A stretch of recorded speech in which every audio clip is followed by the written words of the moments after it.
FedEx 3171 Heavy, Spokane ground runway 21, taxi via Alpha.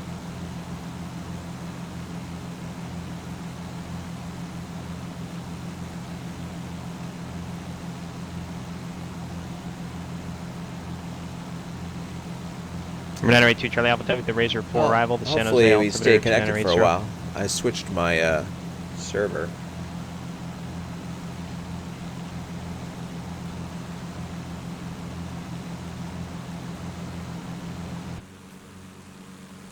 I'm in New York. I was using a New York server, but I switched over to Virginia.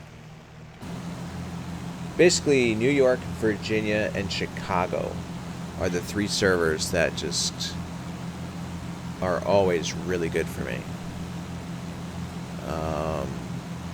Which is kind of weird. Chicago, I mean, it's like quite a ways away. But yeah, it seems to work well.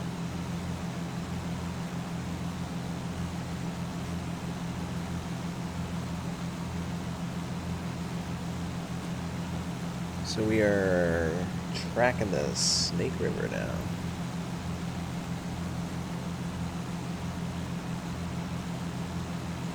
Four two six Tango, Roger, 20 degrees left approved, reporting back on course.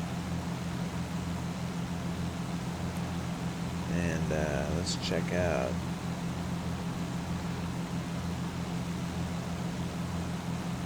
What we're going to experience. Definitely rising terrain a little bit.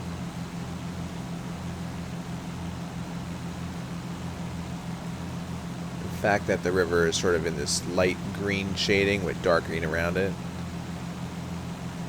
might eventually prove to be like sort of like a gouge in the terrain thanks to that river. Reset our fuel tanks.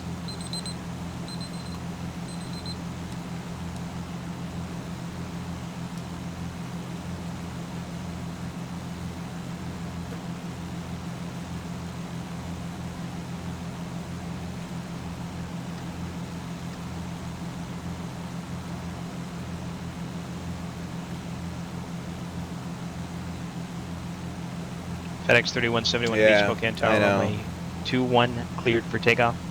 Wind tree 40 at 8, gust 14. I'm seeing that, unfortunately. Yeah, FedEx 31 heavy correction. The wind 210 at 6. It's like, what a distraction.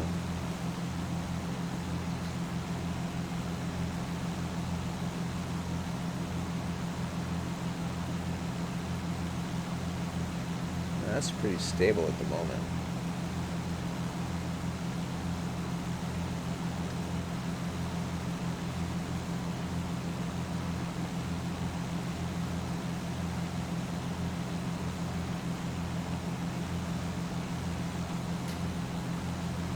Okay.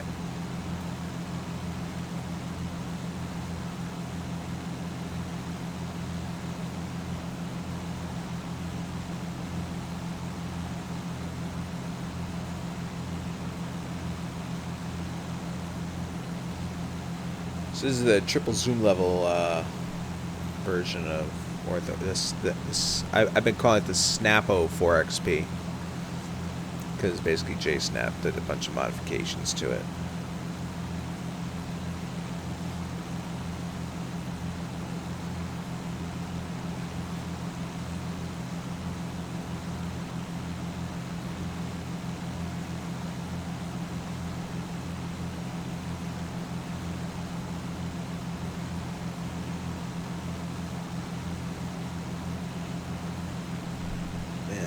Who lives there?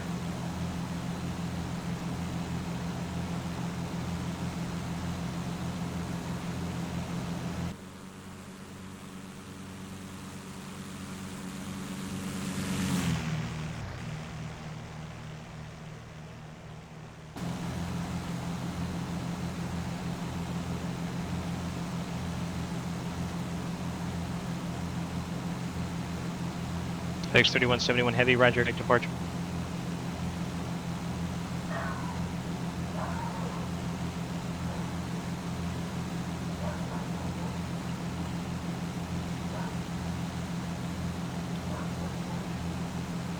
Yeah, I gotta send it over to you, Greg. You gotta get it running.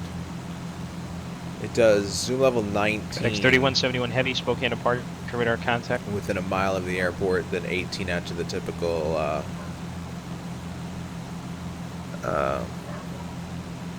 you know, whatever mile you said. I think it's 5, and then back to X3171 heavy, Temple, contact Seattle Center 125.1.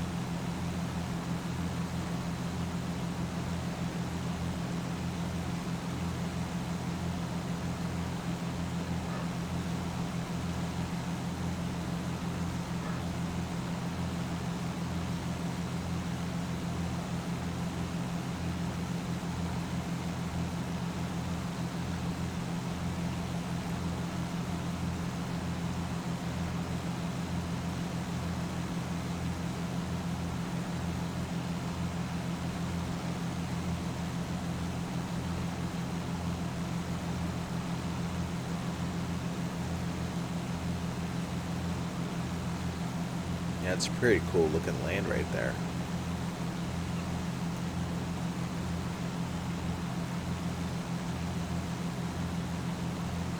What is all this? It's weird.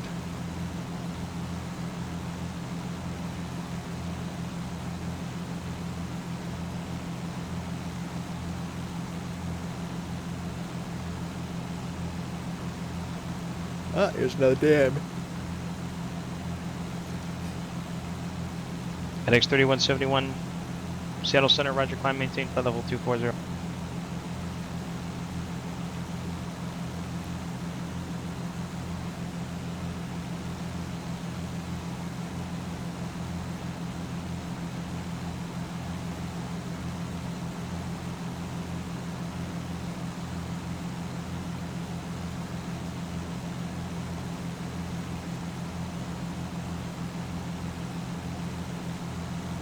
Nice.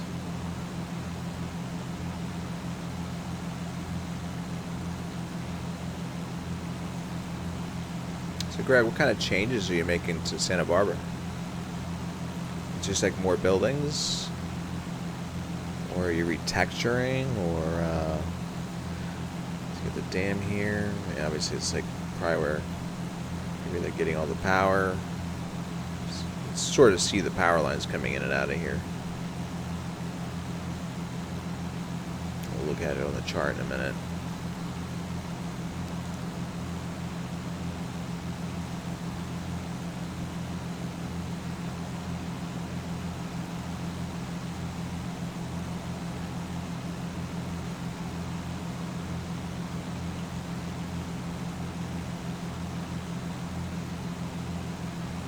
Okay, so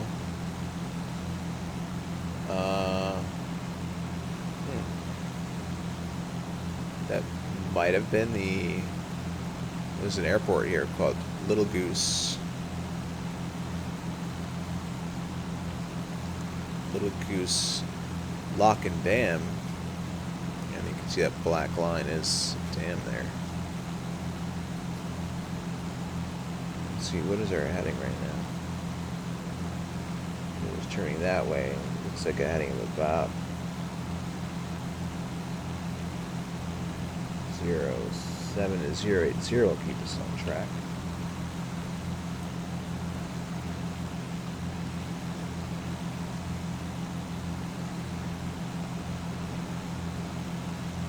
Okay.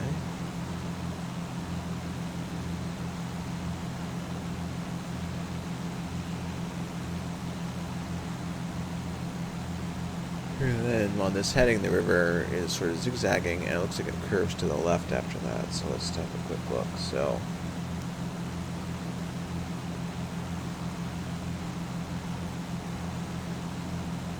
I have a feeling we're like on this stretch right here. 4600, take a roger, center 133.6, correction 120.47. Maybe. So maybe we just passed this area. Maybe. See the river's kind of going up in there. Then it looks like it's turning 42600, up to take the that's left. 0.47, 120.47.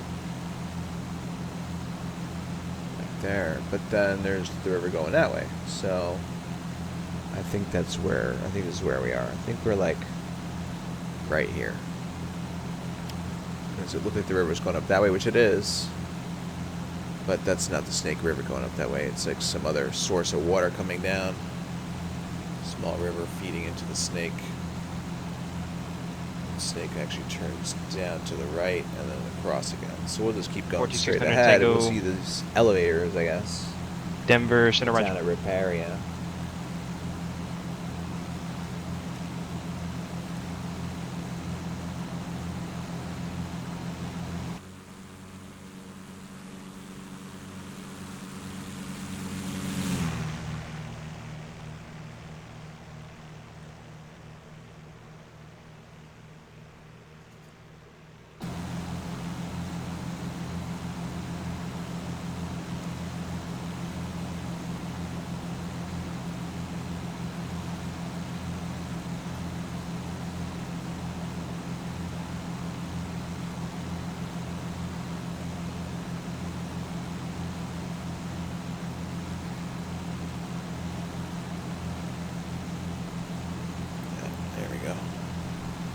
That actually looks kind of cool. The 14600, single Roger, climb maintain for level 240. Vacuum number 1 pump is failing. This is a mechanical failure you cannot prevent. Oh boy. So that's going to mean that we're going to lose our attitude indicator. Does this airplane have a standby? I don't even know. See this, like, where am I not? Systems on. Sweet, hold on.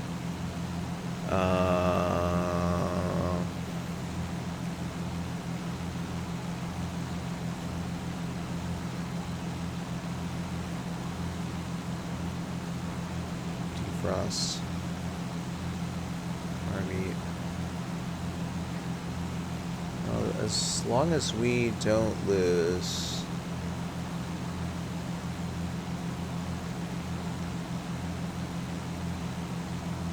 our, you know, VFR, it should be okay.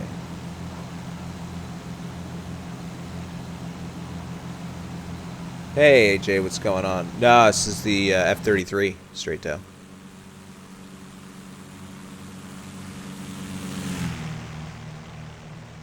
Alright.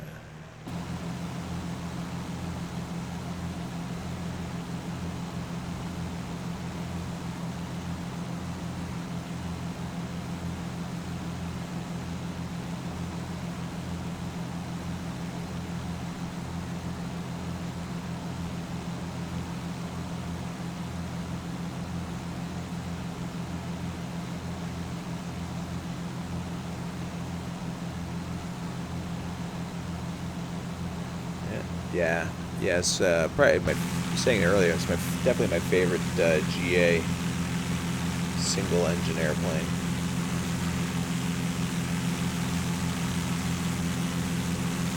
Cruise about 140 to 150 indicated, gets you around the PilotEdge area nicely.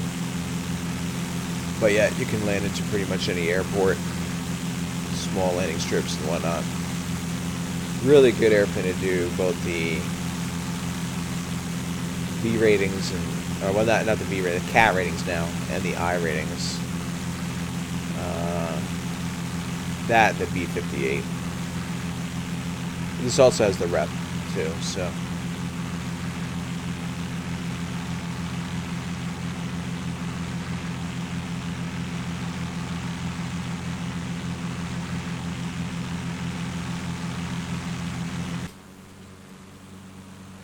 The only problem with it is that it's not.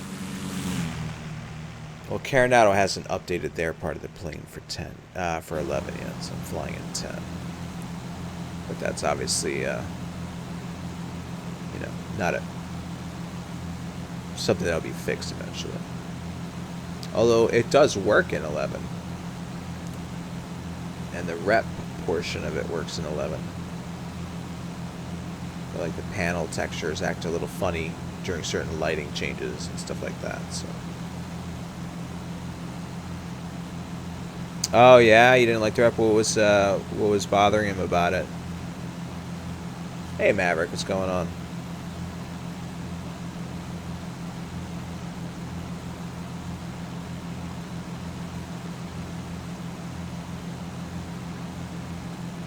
There's another dam. Looks like an airport right there. Let's check out which one that must be. That must be the one I spotted earlier on the chart.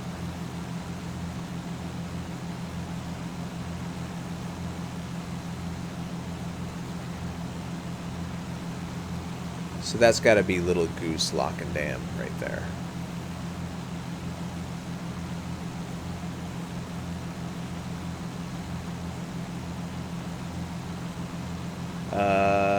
Davis in 2008. How you doing today? What's up, Starian? What are we flying? We're flying the Carenado version of the Beechcraft Bonanza with the Reality Expansion Pack. And we're cruising along over to Caldwell. Is that the name of it? Caldwell Industrial. So yeah, we just passed. We're doing some VFR action, just following the river, enjoying the view.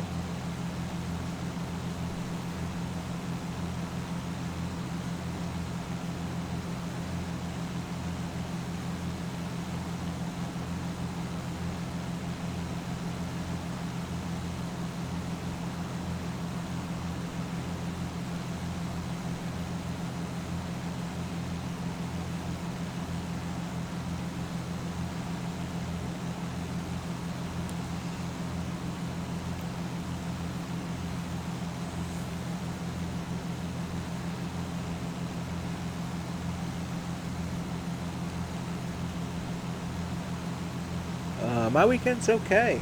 Yeah, yesterday, let's see, what did I do? Friday, I got together with a friend of mine that I hadn't seen in a while. So that was cool. We had dinner and just chilled out. Caught up, you know. Saturday, I worked on some scenery stuff in the afternoon, and then I went to a person that I used to work with. It was her 70th birthday, so that was nice. They had a feast. So naturally, took advantage of that. Well, you know, hot dogs, hamburgers, but they had it catered too. Like these people were there barbecuing, and like these really good sausages. Those are outstanding. These meat pinwheels, all kinds of vegetable stuff.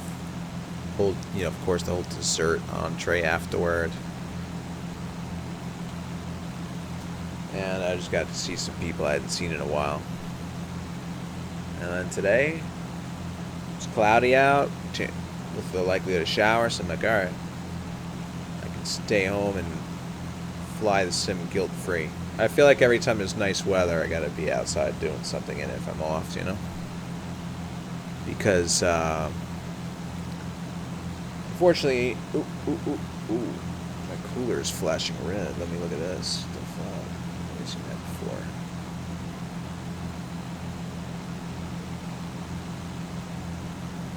Why would that tell me that?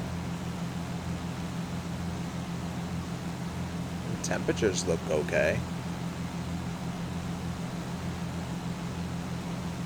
Warning when temperature... Oh, it's above 45. That seems pretty low warning, doesn't it?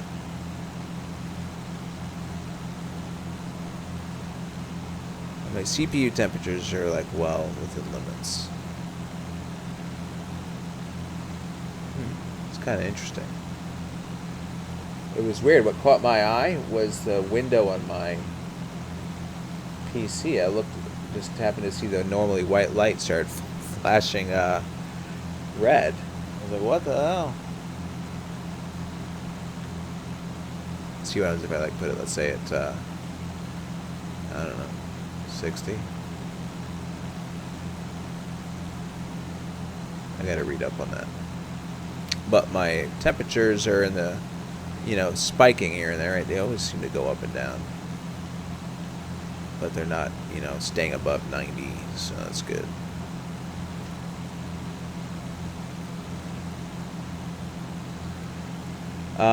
Where am I building new scenery? So I'm redoing a bunch of areas in Ortho 4XP. I'm basically trying to... Hey, Tim, how's it going? I'm redoing the areas along the expansion alphabet challenge route for the most part.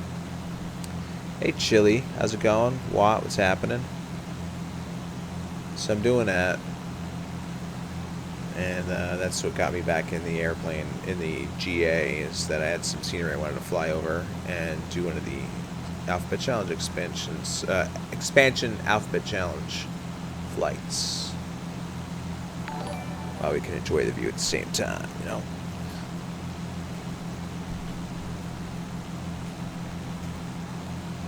Eventually,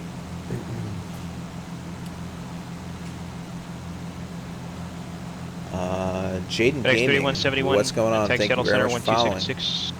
So eventually, we get to a point where Number 788 Bravo Charlie, contact NorCal approach on 127.4. Redone in that format. I'm going to just clear out this warning because Remember 982 Charlie Alpha, it hasn't done anything to NorCal my approach attitude on indicator at 21.3. this point. It's still keeping it up there. All right. Maybe I can't. And obviously, I can't do anything with this because it won't let me do anything until I'm on the ground. But it's not really affecting the flight at the moment, so.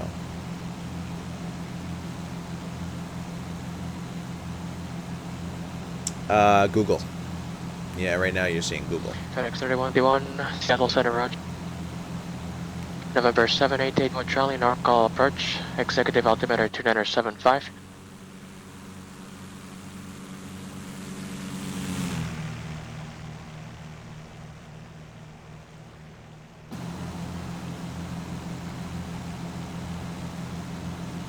November 982 Charlie Alpha, NorCal approach, expect ILS runway 30 left approach.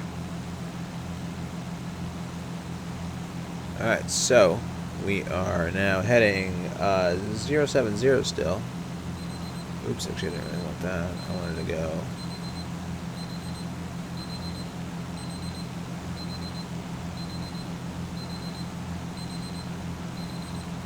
Eventually we're going to pass Lower Granite. November 8 Bravo Charlie, Roger, maintain Start VFR. like turning about southeasterly, which is going to happen up here. Let's go ahead and switch that fuel tank.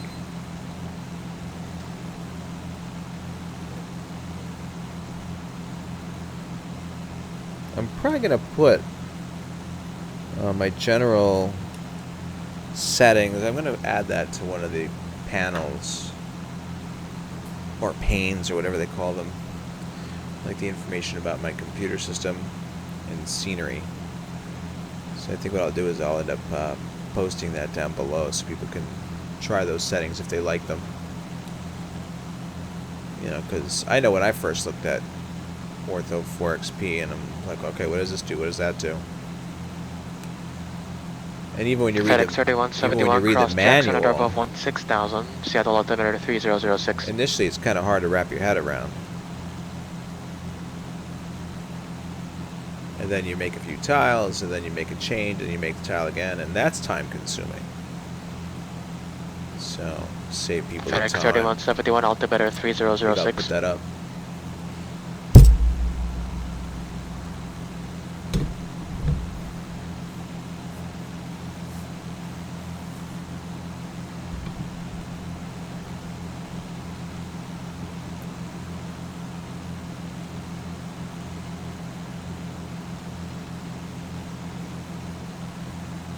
That is right there.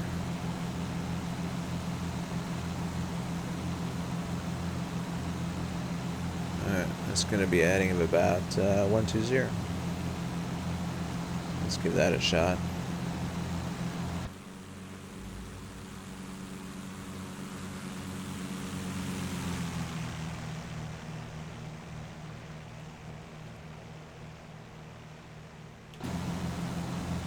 Wow, look at that. It's interesting. So here's the dam structure, and then US West Real Life, I guess, planted some kind of structure on top of it. I'm guessing. Maybe that's the... I'm assuming it's US West Real Life.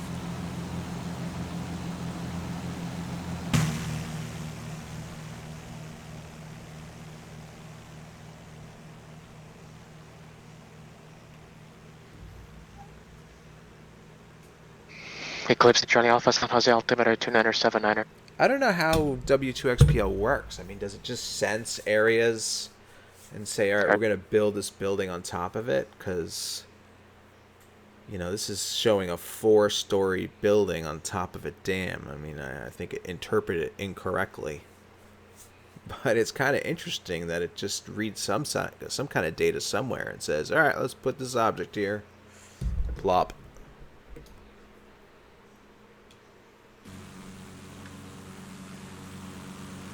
Yeah, Bing is nice. Absolutely. Bing is nice. Overall looks good. Easy to work with. Doesn't give you these annoying limits that Google does.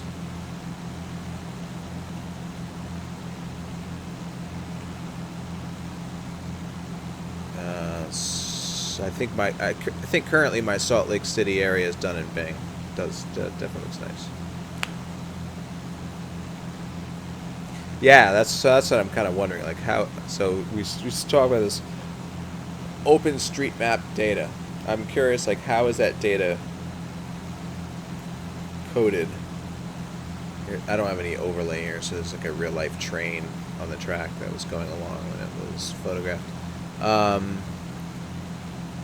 Yeah, like what is the actual like code that W2XPL sensed and said, all right, based on that number, letter combination, we should put this here, you know? And you know what? If somebody explained it to me, I'd still be like, because I just don't have a background in it. But it's just interesting either way.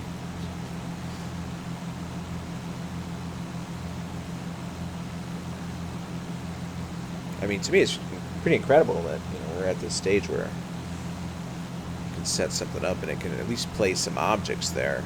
You know, sometimes it gets it wrong, but overall, it's cool that it can provide some kind of cool scenery, congestion, 3D stuff.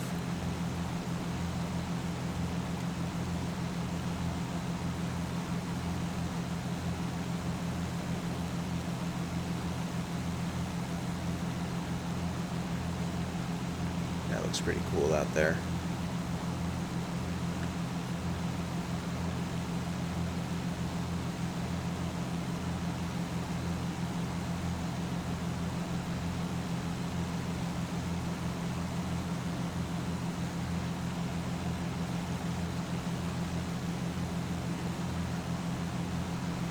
Yeah.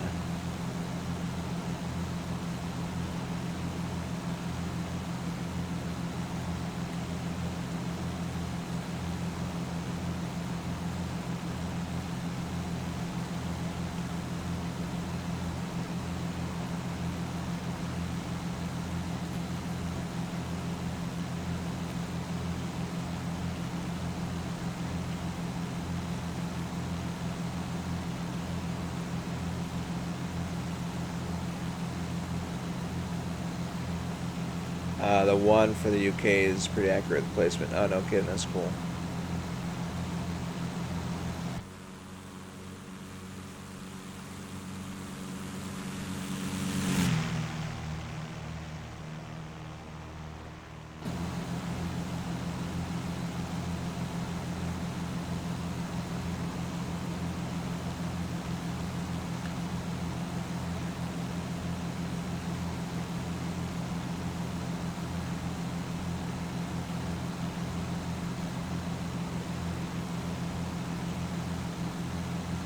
See, now that's got to be like a cool, like, I'm guessing there was the railroad track, but then I'm wondering if there's also probably a road alongside of it. But like riding on a motorcycle along this whole thing, just enjoying the view must be really cool. Convertible, something you're out in the open, you know. Or flying an airplane.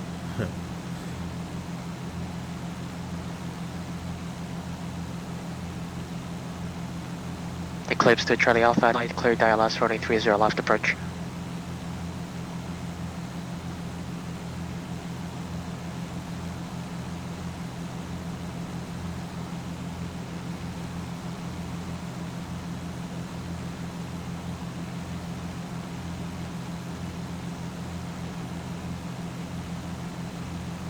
Alright, so we're going to turn to the left and we see some significant city development over there. So we must be coming up on Lewiston. Skid Row Seaplane Base. Duke 600 Tango, go ahead. No, wait, yeah? Oh yeah, interesting, huh? Seaplane Base, 10,000 foot runway. It's kind of interesting when you think of like, wait a minute, how's that possible? Duke 600 Tango, descend and maintain 16,000, vernal altimeter 3008. I have to learn more about like seaplane airports. You know, like what exactly do they put to accommodate seaplanes to make it recognized officially as a, and that just looks so cool.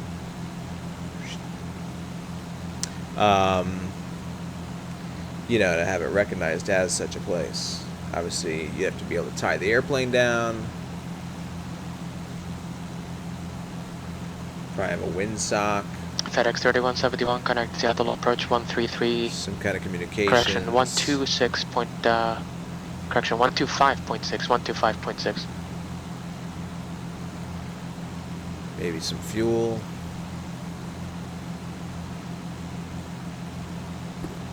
Alright, so now we're heading east again. Now, you can see how the river continues straight and continues this way. So Snake River continues down this way. This is the Clearwater River continuing straight into the hills. We're going to hang down southerly toward the, continuing on the Snake FedEx River. We'll be on 3171 the heading border of Seattle Washington approach, State and expect Idaho. visual approach, runway 34 center, altimeter 3006, advising So of weather. essentially we're going to be going out that way in a minute.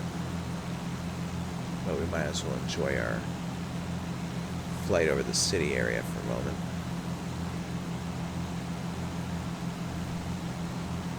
Take in the view. FedEx 3171, you connect Dalles approach, runway 34 center. 34 center. You don't hear that all the time. 3 parallel runways. I mean, there's a lot of airports out there, but I don't think I've ever been cleared to land on a center runway.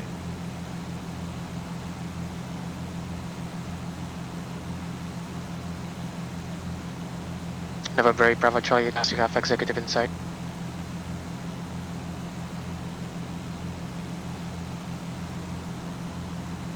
November 8 Bravo Charlie, Roger Squawk VFR, connect executive tower. Alright, so about a heading, let's say, 150 to get us going down that river.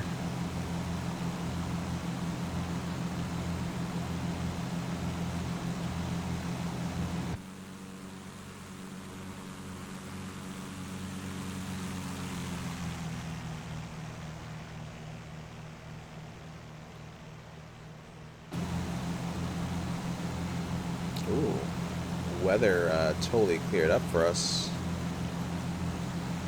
at the moment.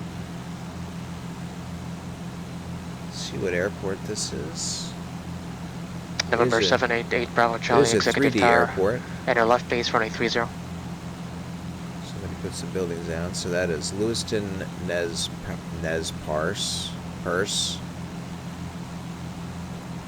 Percy. FedEx 3171, heavy debris, you're deviated from the arrival, turn left, heading 190.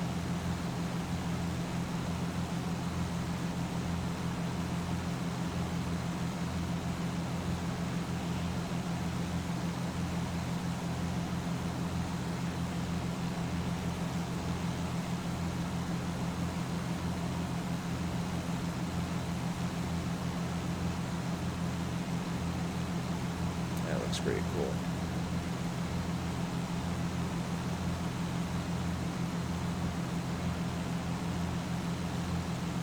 Duke 600 Tango connect Salt Lake Center 119.95.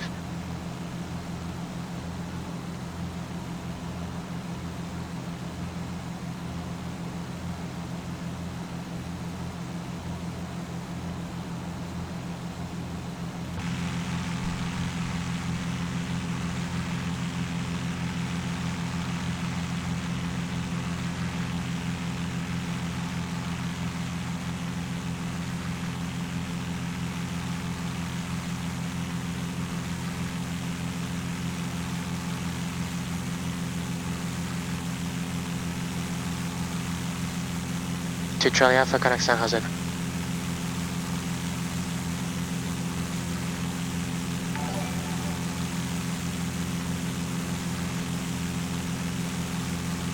November 982 Charlie Hey, Alpha, San Jose Alfie, Tower, how's wind it going? 290 at 11, runway 30 left, good along. I'm not sure which setup you're actually referring to. November Thanks for 6, 9 following. type as you Naverna water, say approach request. You talking about like the computer setup, or as far as the airplane we're flying?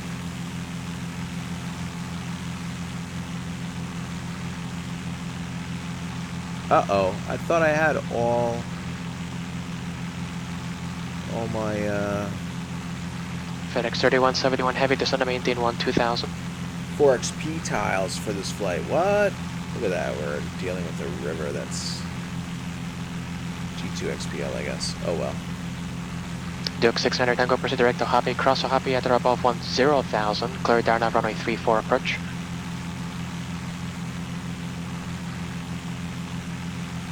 A guy put, wait, hold on. The one for the UK sprinkler. A guy posted a 717 on the forums there. A convert from Well, Bravo MBA, Charlie, runway that's pretty 30 good. left.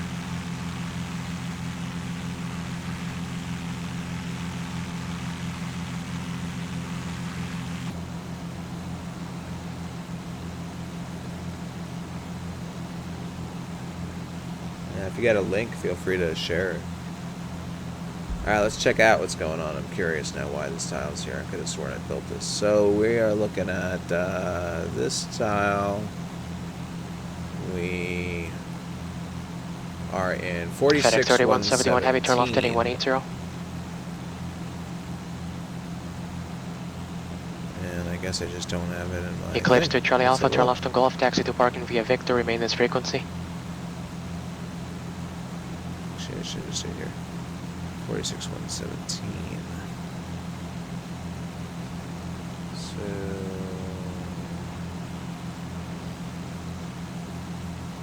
down here. 46. So 46117.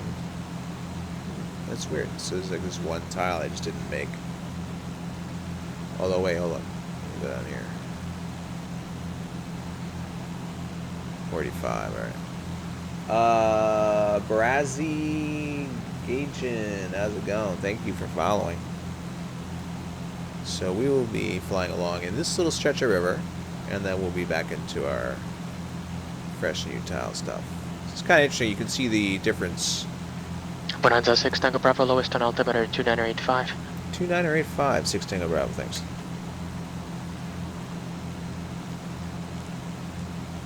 Alright.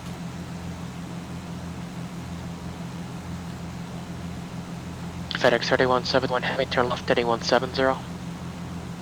We might have to climb a little soon, guys. The terrain is a rising. Well, Bravo Charlie, to straight ahead to parking, remain this frequency. Oh, nice.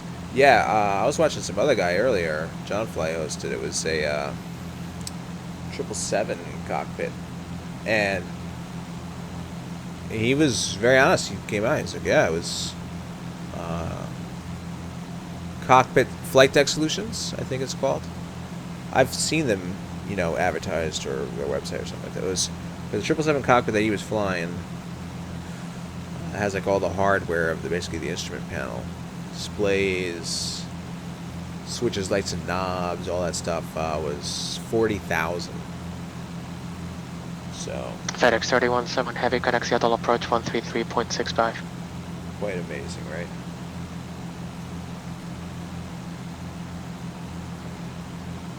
Boeing 717.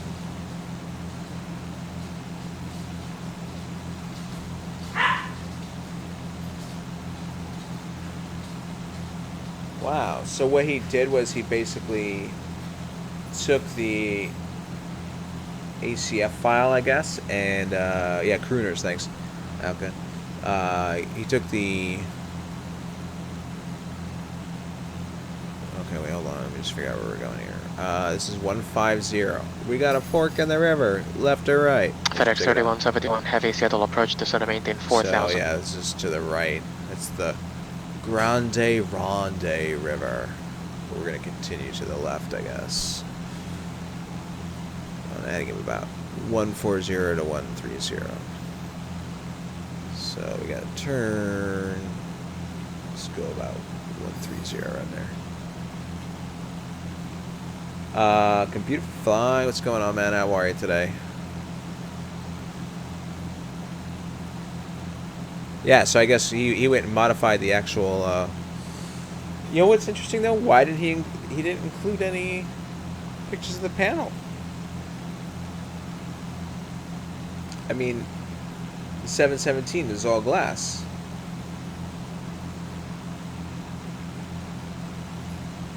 Oh, and now I'm confused. Hold on. This modification with permission of laminar research. Oh, it's not even. It's not the rotate. It's the laminar research MD80. Wait, hold on. Let me read more. Current 17.0 to later version MD95. I always heard it was MD94, but I guess they're pretty close. Ceased manufacturing the aircraft. Boeing bought the rights. Continued. Okay, let's look at history. Airlines on personal. This model's printed with. So, accurately modeled. Duke 610 traffic observed between you and the Vernal Airport or that service terminated. Reporting station of VFR in the air, on this frequency, or on the ground with flight service. That's cool. November 600, not sure if the radio coverage is going to get all the way to the ground, so if you need to cancel the ground, you can cancel with flight service.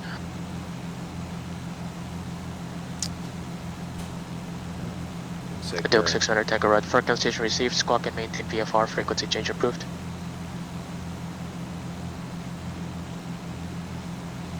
It's like a canyon, you know? Look at that.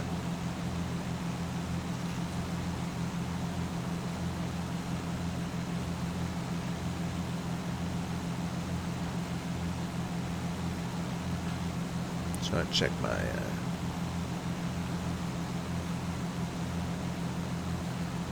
Okay, everything's still good. Time to switch the fuel tanks.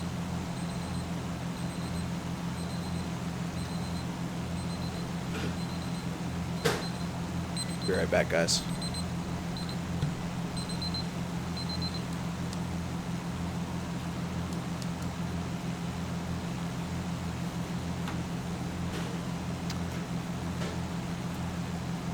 Center 16 Bravo, just request a couple moments off frequency, please. Bonanza 6 Tango Bravo approved as requested, advise back. Okay. Alright, guys, I'll be back in a minute.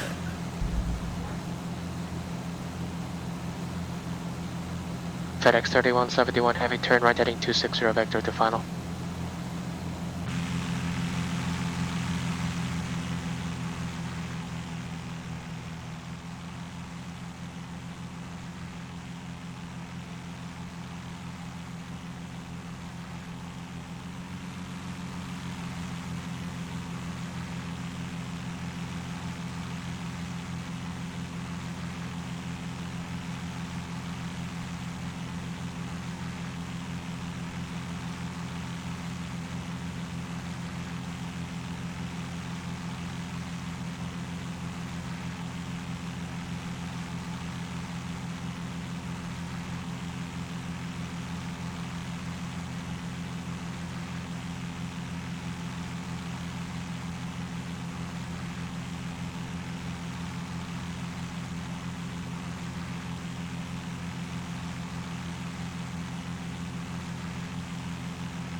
FedEx 3171 Heavy, 3 miles from Lorry, turn right heading 310, maintain 4,000 till steps on the localizer.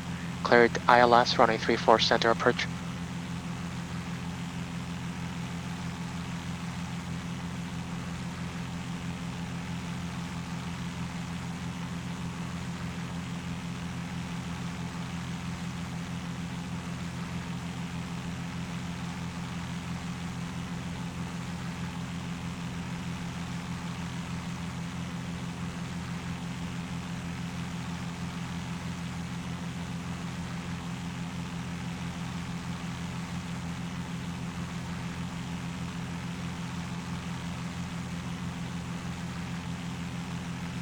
FedEx 3171 heavy look turn was too wide there. Turn right heading 010 to join the localizer.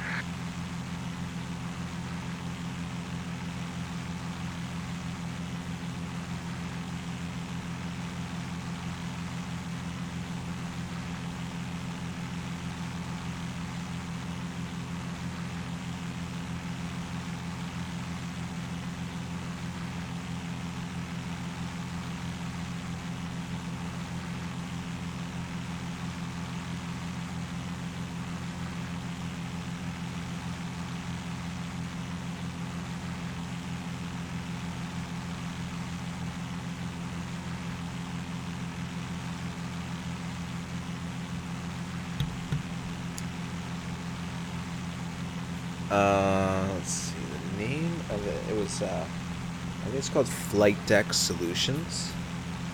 So there's a few companies out there, and they do this kind of work. They build mock-ups of different cockpits, and I think you can buy them like component by component. So some people choose FedEx to 3171 build connect Seattle Tower 100.9. their own, and then they'll go a variety of ways, and you can either buy like some river's kind of getting scarce through here for a little while. Okay, so when I get here, I gotta hang a left. I was getting a little bit. Damn, I freaking hate that thing. All right, hold on. Let me turn to the left. I gotta go on this side. FedEx 3171 heavy Seattle Tower wind 290 at 10 runway 34 center clear the line. So we're gonna follow this part here, because there's also like a smaller river out this November way. 2291 clearance. Say See all aircraft these type. like areas that feed into the river, I guess. But we're gonna follow what's on that side. Let's keep turn going. So another guy that you can look up online, he has a YouTube channel, RA Flyer, RA Cessna 901 Flyer, departure frequency FLYER, 119.2 I squawk believe. He has a full 7071. mock-up 737-300 that he models on the IXEG. He's got some really cool videos. So he did that work himself. Then there's other companies Cessna that are, 901, they're getting is that much correct? more like plug and play. You know, like previous, like if you go out and you get a real component from a 737. Sorry guys, my dogs are excited about dinner. Hold on, stand by.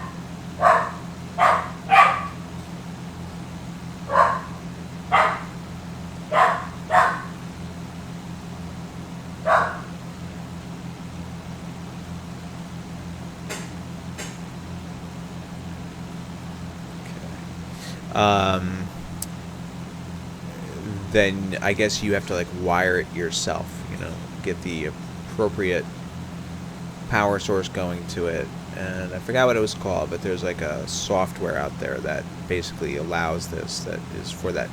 It's like a whole other realm of the flight sim community. You know, these guys that build these home cockpits. So I guess there must be enough of a demand that there's now these companies that also set it up already for you. Like they build a component, they have like, you know, instead of you having like a whole bundle of wires, you have like it looks like a USB plug that, you know, makes it like more friendly to the layman. But I have a feeling you still have to really know your stuff if you're putting it all together yourself, of course. It's really amazing. And I have very limited knowledge in that area. I've seen a few videos and read a couple things, and you know, those guys are amazing. So. But let's see. ET's to Jake. How's it going, buddy? Thanks for following. So, crooners. Let's actually have a look. November 2291 Charlie, Reno ground, running 16 left, taxi via Charlie.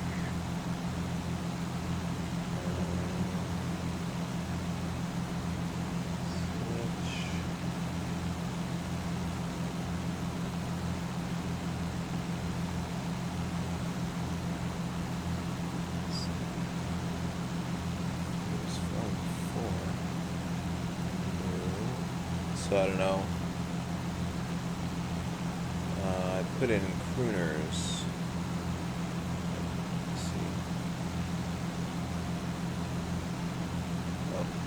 Crooner 777. Hold on. He's actually still flying alive right now. Let me give you his. There you go. I gotta follow him, by the way. But anyway, here it is. So this is, he's flying right now, so check out his cockpit. Just pop open a new tab, and check that out. And I better follow that river, so let's go to FedEx 3171 Heavy right on Foxtrot, cross running 34 pretty right cool. at Echo, and then Bravo to parking, remain as frequency.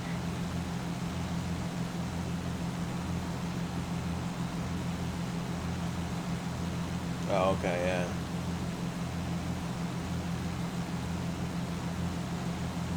So did he really just make a livery, or did he modify? I'm wondering if the guy modified some of the systems, or maybe he's gonna. It sounded like from the description he has some other stuff like a work in progress. But hey, man, you know what? If that guy ends up building uses his airframe basically like another Zebo guy, you know, that takes an existing X-plane airliner and just makes it that much better, and maybe ends up modeling a 717. I mean, that'd be pretty sweet. Free, you know. Pretty cool.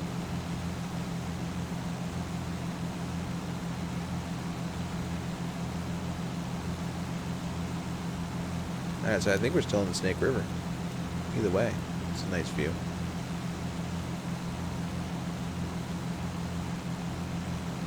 Alrighty, what I'm going to do is, let's take it up to 7,500 and see what the view looks like up there. Because then we'll be able to see over the valleys and to a couple of other valleys over. We'll see some more scenery basically. And in real life, it's also just a good idea to have the extra altitude for safety.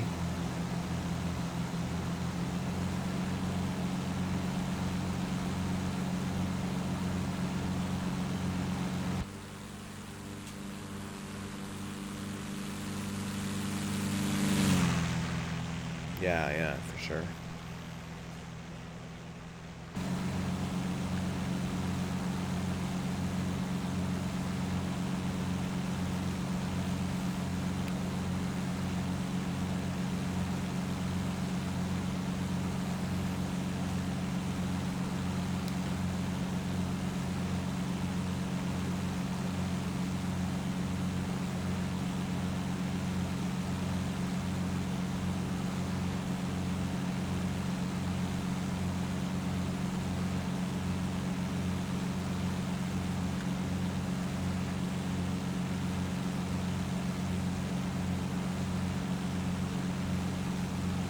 Turn on my air conditioner.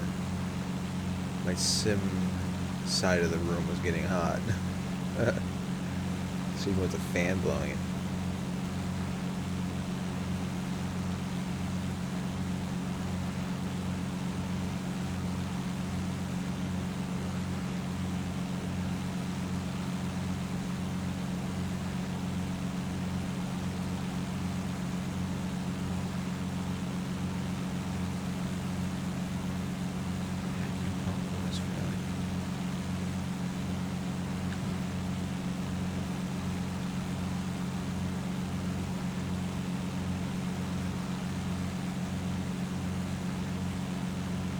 Bonanza 6 Tango Bravo, are you on frequency?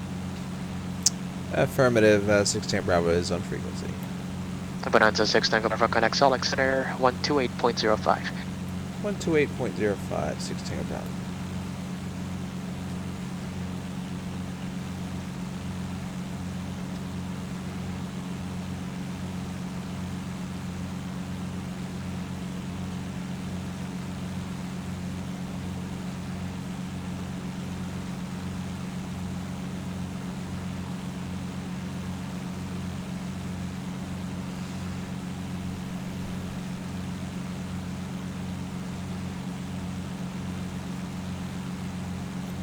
Okay, we're up at 7,500.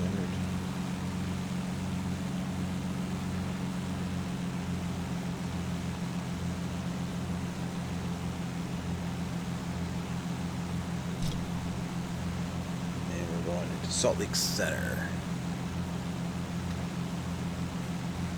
Select center. It has 5716 on Bravo, 7,500. November 576, Bravo, select center, roger, maintain VFR, McCall altimeter 3006. Okay, VFR 3006, 16 on Bravo.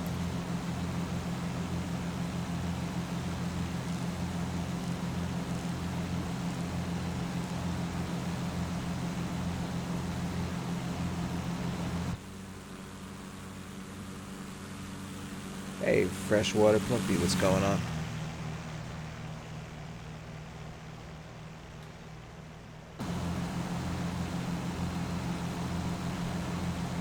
Getting up a little bit of turbulence. November 2291, Charlie, Reno Tower, right turn on the approved, 316 left, go for takeoff, wind 210 at 9er.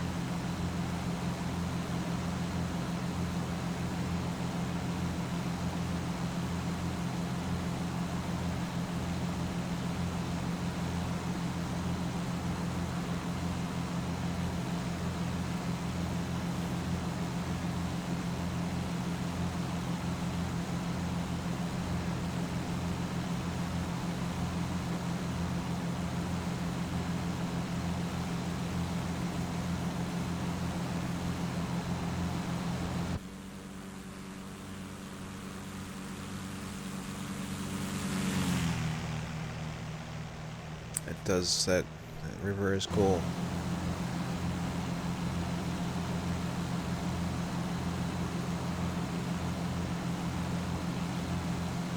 Pretty cool indeed.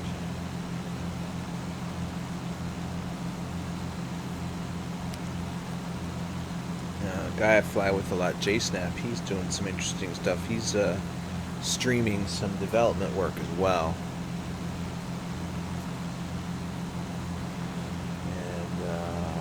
Put together this thing called ValSnorb.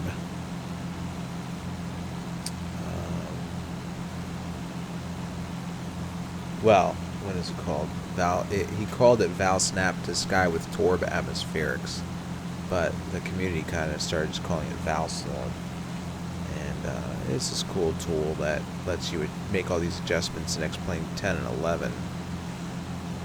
Bonanza 6 Tango Bravo, traffic 2 o'clock, 2.5 miles northeast bound, 6,600, aircraft type unknown. 6,600. Scanning for traffic, but not seeing it yet for 16 on Bravo.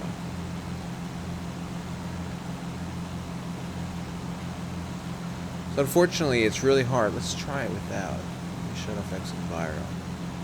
X-Enviro, as cool as it is, it's got some limitations, and one of them is... Bonanza 6 Tango Bravo, the traffic just passed underneath you, should be no factor now. Alright, thanks, 16 Bravo. So, let's see if we see behind us. I never caught sight of it. Alright. X-Enviro, basically, the cool horizon haze effect that it does also can mask certain objects, I guess. And so as a result, sometimes you miss seeing some of the traffic. Hopefully they'll figure out a way to fix that if they ever give us another update, which they're supposed to. So, damn, this terrain's quite high up, isn't it? Look at that. I mean, we're at 7,500. Looking at it, it's got to be about close to 8,000 right there.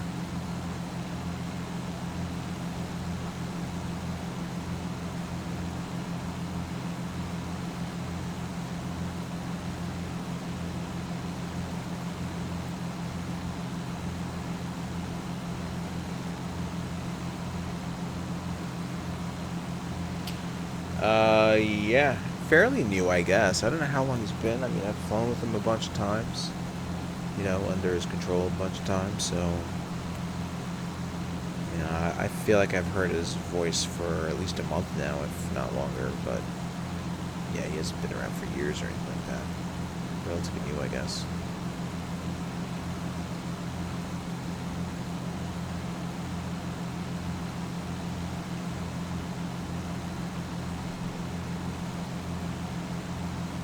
I've heard him on more Cessna often than 91 the Charlie, verify your destination is expansion Truckee, the place area. you're going northwestbound. done ZLA in there yet or not.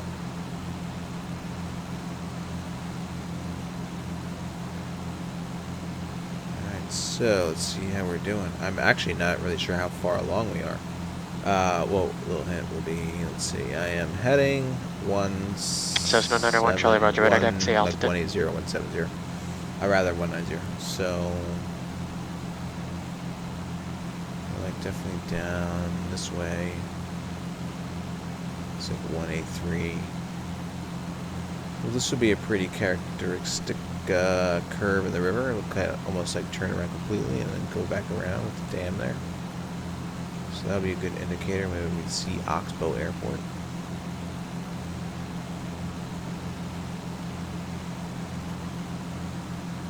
So it looks like there's really no overlay on this. Actually, no, I think there is. Now let's see if that ends up being another tower. Let's see. I don't think so, but it might be.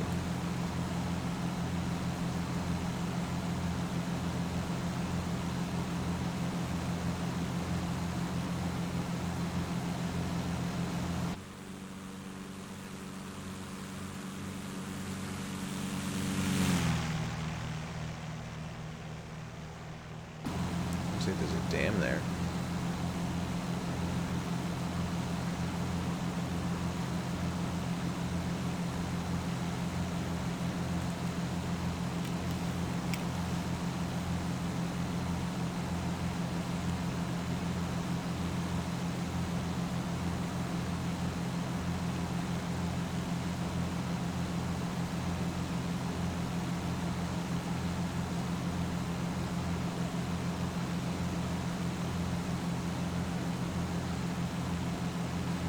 Cool.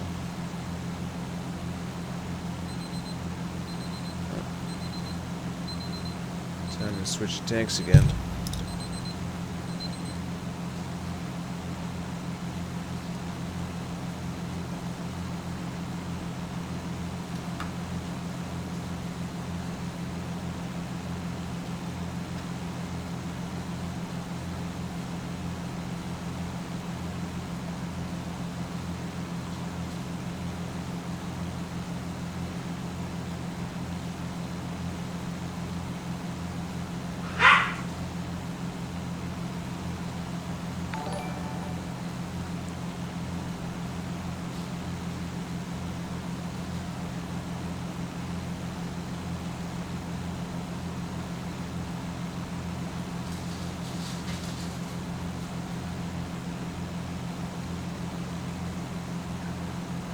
JT Burke, thank you very much for following.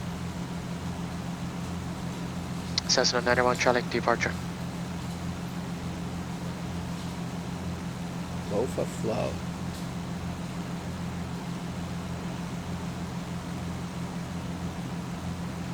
How's it going, Jake? Yeah, we're just cruising along, enjoying the view, you know. November 291 Charlie, NorCal departure, roger, maintain VFR 10,500.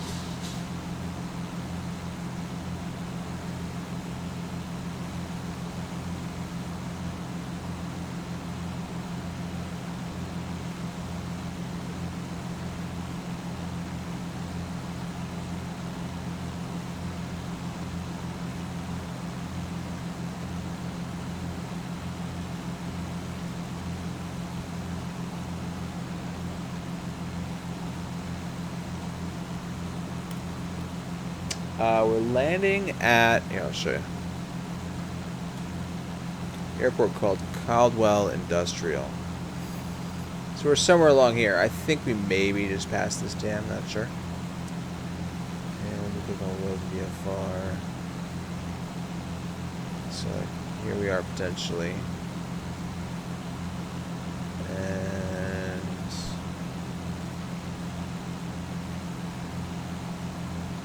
we are landing down over here at Caldwell Industrial.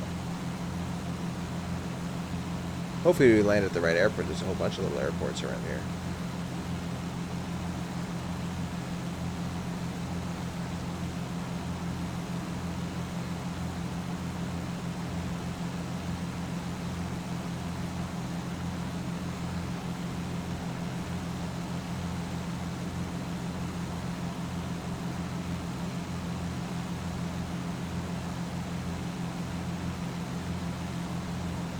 Been a nice clear day to fly it.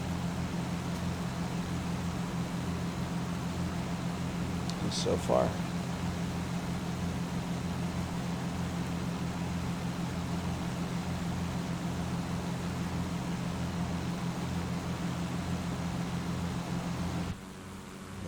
Beautiful terrain.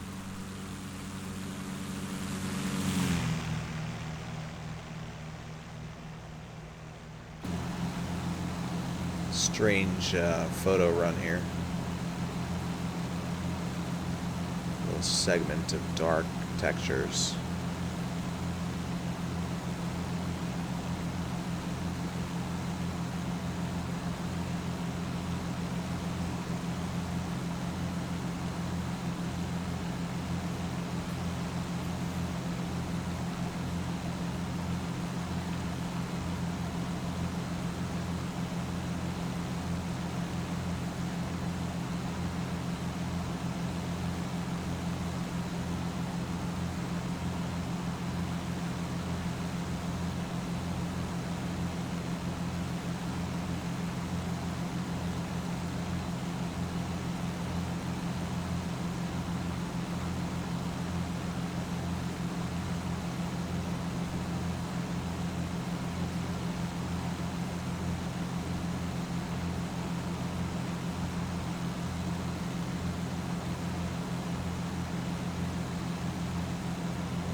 Hey Nalu, how you doing?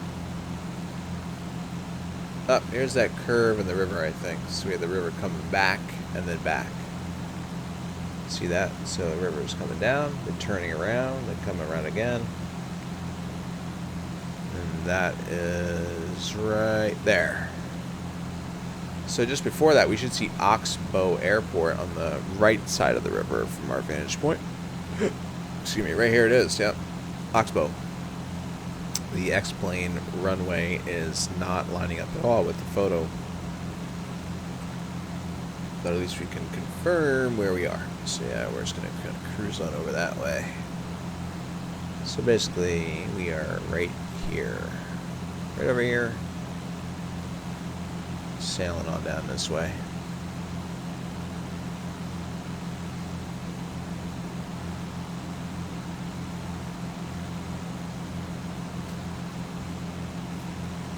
I wonder which way this river flows.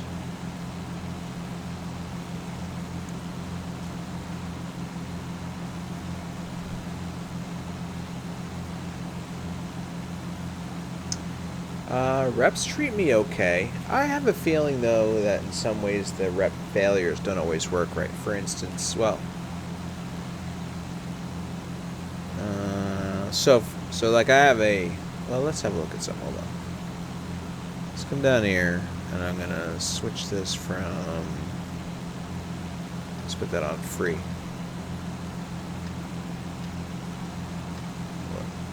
Okay.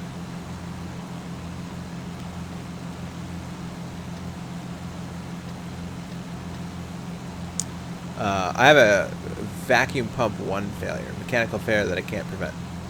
That's what it's telling me. I got that like maybe 10 minutes into the flight. But my attitude indicator never tumbled on me. And my heading indicator, which was slaved, so as being an electrical source, never moved. But that was fine because it was an electrical source. But I am surprised that like the attitude indicator never, you know, tumbled over. So, and then a couple times in the past, I've had the I let the oil intentionally run too low, and eventually it told me, yeah, you have like no oil pressure. Cessna 901, roger. And your VFR engine is descent failing. discretion. Then I flew like for another 2 hours. And no traffic power. occurs between you and the track airport. Radar service terminated. Squawk Where and the engine maintain should have shut VFR down frequency like change long ago. approved. Now the older reps did that. When you run out of oil, the engine would die. You know, essentially seize up. So, but outside of that, you know, like under normal flight conditions is fine. I mean, look, we even see, hold on, with the instrument air, you know, the suction is here. Does this standby gyro switch even do anything? I guess not.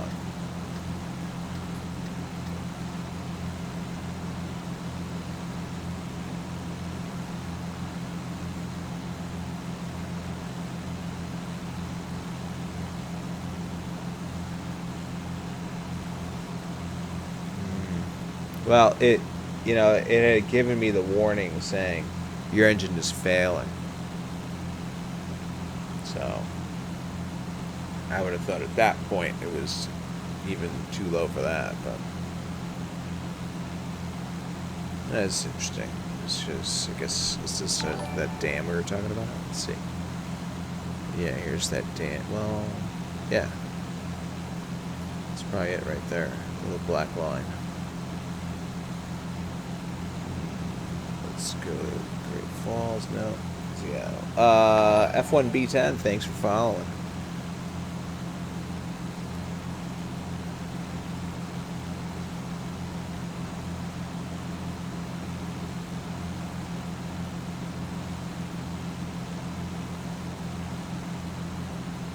Kimchi Rayconen, thank you very much for following.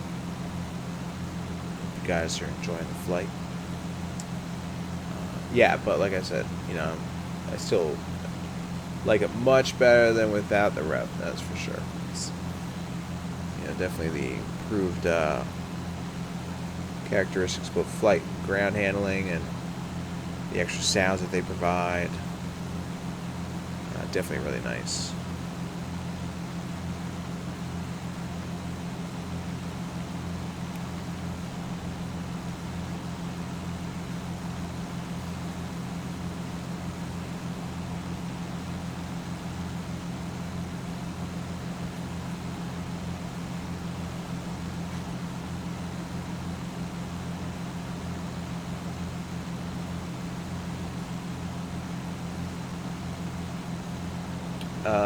That is true, that the updates for the Carenado will cost full price, so yeah, I would agree. I would hold off.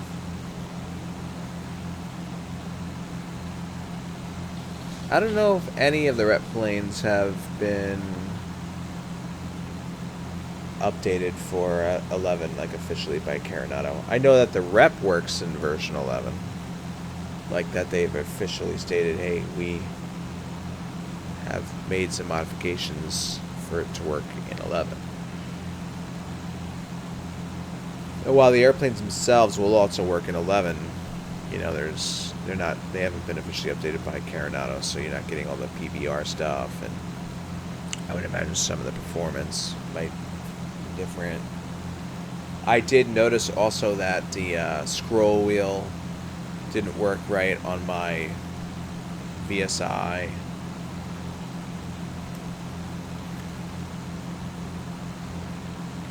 Oh, is that it? Only 2 of them? I thought there was more. No kidding.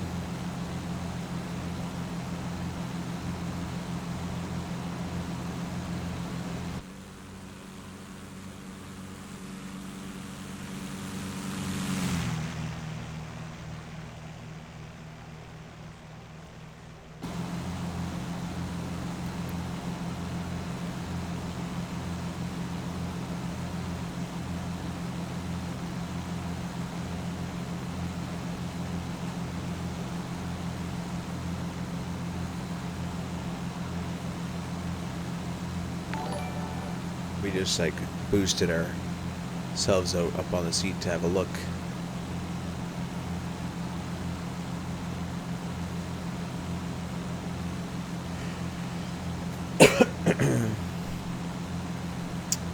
R6, thanks for following, buddy.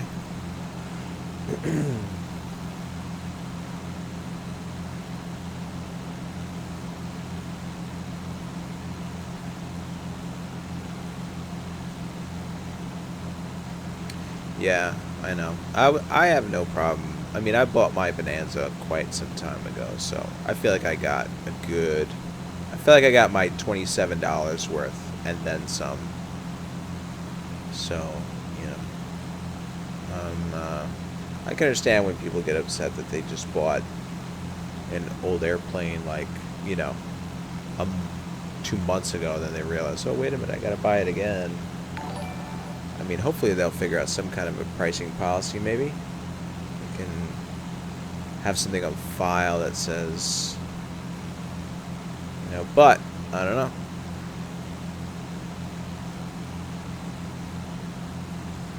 What's up, Bonus? How's it going? Thank you very much for following. November 19 Charlie Alpha, San Jose clearance, cleared to Los Angeles Airport, Tech E3 departure, eBay transition then as filed. Climb via SID except maintain 5,000, squawk 6745. Yeah, I hear you guys.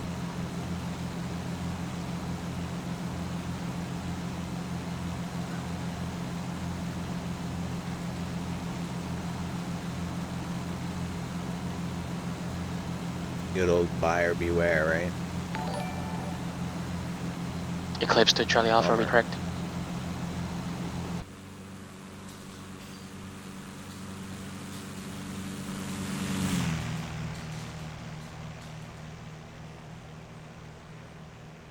So what they didn't, so Steve, how you doing?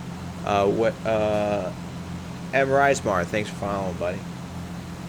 What they have, so the rep basically, I guess, made, I'm guilty of not reading fully, because I just have been flying their rep stuff on 10, but as far as Carenado, they have to do their panels in the PBR stuff. I've flown this airplane in version 11. Version 11 has like this strange lighting bug that I just recently reported, that eventually, you know, every few minutes the lighting suddenly shifts. Now on like the Cessna 172 as default and the airplanes, it doesn't look like a big shift in lighting, but when it happens on this airplane, that's, I guess because it's not PBR set up, all of a sudden this panel will appear super dark, and then it will come back to normal brightness. How you doing, buddy? Thanks for following. I'm sorry I didn't put a huge effort into pronouncing that one, but thank you very much for following. So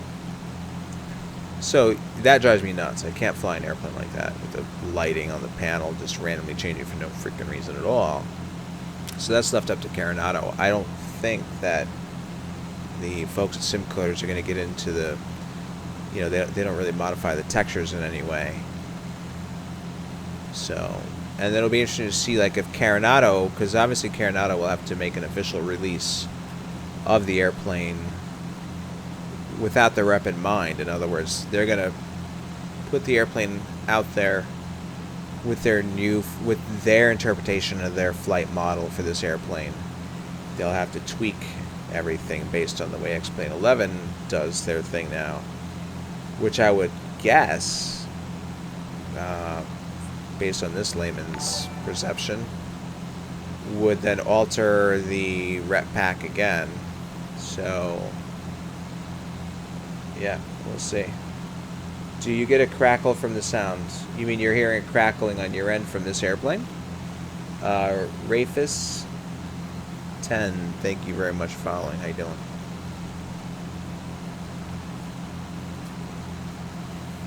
Let me ask you this, Steve. Did you find, and now I know I experienced this before the rep actually had released their version 11 flight model, or whatever adjustments they do to the flight model and performance. I found that the 58, I had to do a lot more trim adjusting. Let's say for a given 10 knots in speed change, I had to do a lot more trim adjusting, otherwise it could easily run out of elevator authority compared to the way it flew in version 10.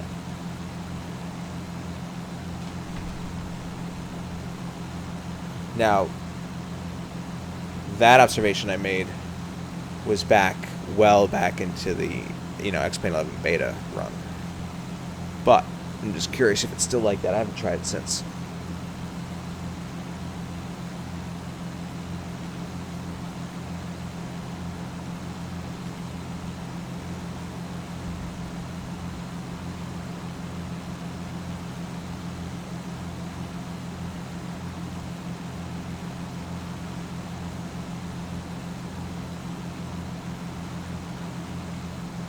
Oh, okay. Well, I don't remember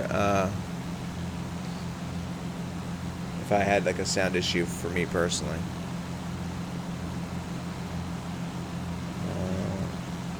Okay, so Steve, when you said you have not run into that, you did run into it, but not recently. You're referring to my question on the trim or Watt's question on the crackle and sound? I don't know. Maybe I'll give it a try again.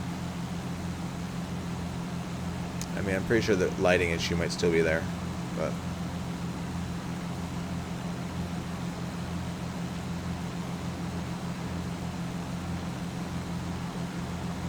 You know, when all that stuff was happening, when I experienced it, I was like, all right, you know what, I'll just wait for Carenado to update it fully. But today, because I've been flying a lot of airliner stuff in 11, you know, I was like, oh, I want to do some GA, but I'd rather do it in 11. I love the lighting in 11. I mean, it looks pretty damn good with X-Enviro in 10.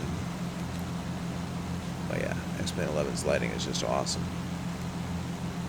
Aside from their weird panel brightening and darkening. Alright, cool. Thanks, Steve. Holy Val dudes. Welcome, Val dudes. Passengers. All 100 plus viewers have been stuffed into this. What is this, a six-seater? Six-seat aircraft, so welcome. We're flying along the Snake River on our way to, we're doing the PilotEdge Alphabet Challenge and then expansion, so yeah, welcome aboard, guys. And AJ, thank you very much for those. Much appreciated. So we just switched our fuel tanks. And cruising, enjoying the view.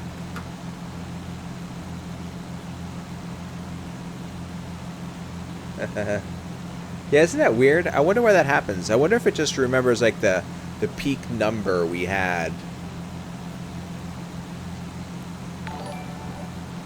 But either way, it's appreciated, so thanks, man.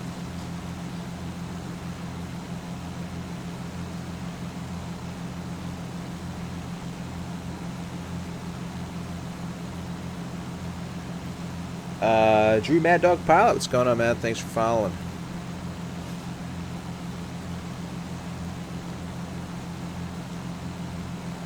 In fact, Drew, you were chatting at one point in one of JSnap streams, but I think you had disappeared when I threw out the question because I was on the I was in this Discord and I asked the question. Now, somebody with the name Drew the Mad Dog Pilot. Does that mean like you're a big MD-80 fan, or Donald Douglas in general? You know, and I was curious what you thought of the Rotate MD-80 if you had flown it. I mean, I would think that somebody with a name such as that, they're like really into it. Anyway, thank you very much for following.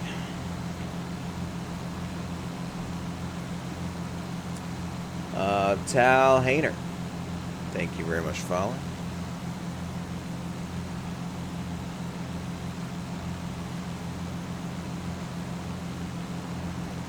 Alright, so the terrain is starting to flatten out a little bit out there. And we're about to continue following the river, but it's going to take a heading of approximately 120 to do that. It's kind of got pretty big turns going in it. Right there, there, there, there. Basically acting like the snake that it is. So, I'm guessing we're like, got to be around here. So let's switch over to Klamath Falls. But yeah, we're still, okay, so we'll keep an eye out for Wiser. And, yeah. So we'll have the town of Weiser north, and then the airport here.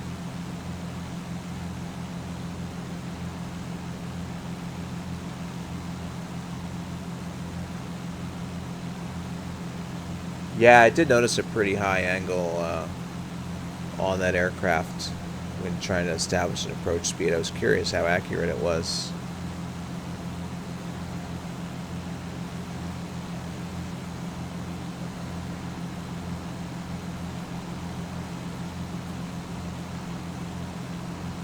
I think it was even worse when it was first released, right? People were saying on the 1.0 version. So hopefully they continue to improve it. I mean, they have been pushing out some good updates, so. Have you flown the ATS one? Or I know only a few people got in on that.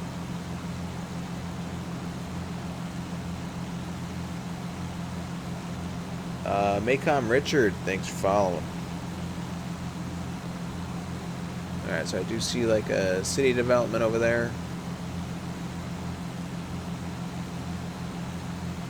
So that I have a feeling is wider.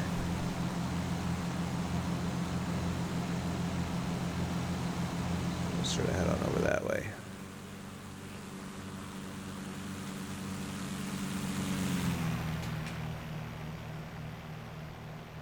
Oh, no kidding. Yeah, I knew a guy who flew for American on the MD-80 as well.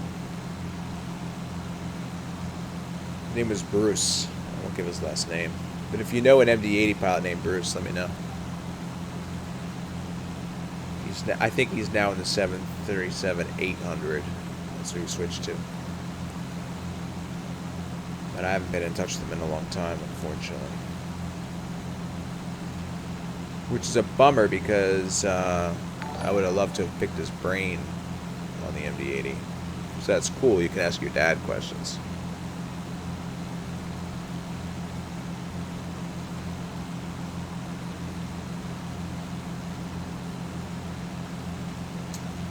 Bisquella, thank you for following. A year ago too. Nice, yeah. I guess so. Those guys ended up on that airframe. I mean, I don't know what other options they were given, if any.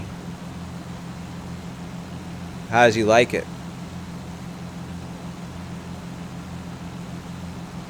And does he miss the MD-80 at all?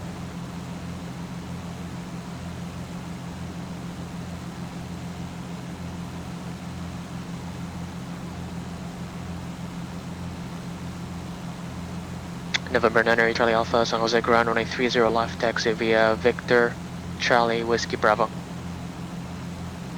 Nice, you're doing flight lessons. Awesome, man.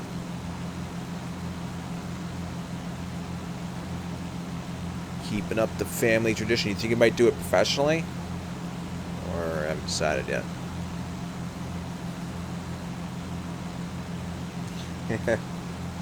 Yeah, it's an interesting plane.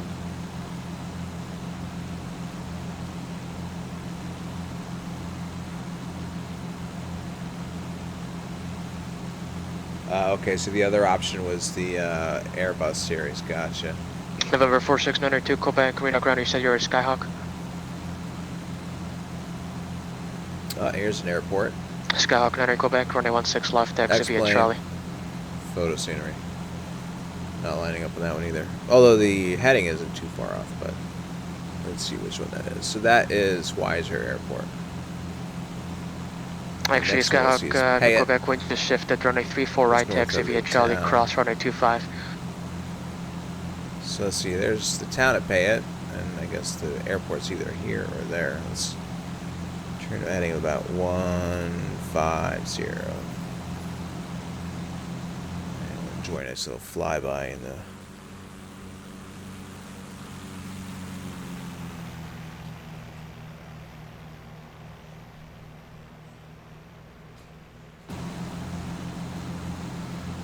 Oh, Drew was at Flight SimCon?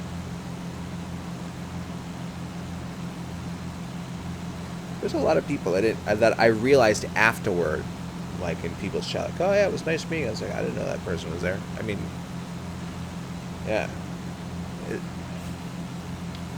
That's cool that you guys got to hang for a few days. That's the thing. I was there for like one day. I attended a bunch of talks, so I didn't even get to see a lot of people. Or like I saw people briefly. It's like, hey, how's it going? Blah, blah, blah. All right, let's go see the laminar talk or whatever it talks.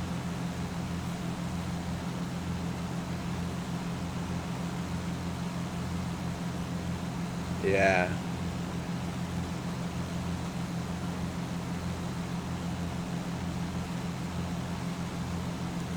Yeah, I guess that's the balance of the automation and not. It's like a balance between, okay, we want to automate it to reduce the workload of the Bonanza pilot, but 6 then, Tango Bravo Boise altimeter 2990, advise you have the automated weather at Caldwell. okay, 2990, we'll come back to you with the weather for 6 Tango Bravo, thanks. 2990. I don't think I'm that close to Caldwell yet, though. So, here's the town. There's an airport north of the town, right? So that's Payette. And then, yeah, Caldwell. Well, we're not that far, actually. All right. So is there, no, we can't listen to it this way. But is there a, it's going to explode us up here. Oh, it's all right, we'll keep it here. Is there an ATIS frequency? AWAS 135.075. We'll give it a try, what the hell. Ikana Boss, thank you for following. 135.075. Oops, wait. Yeah, 135.075.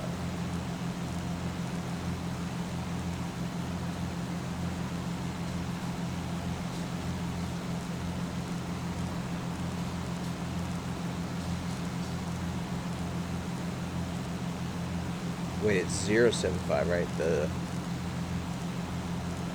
that could go to 07. Okay.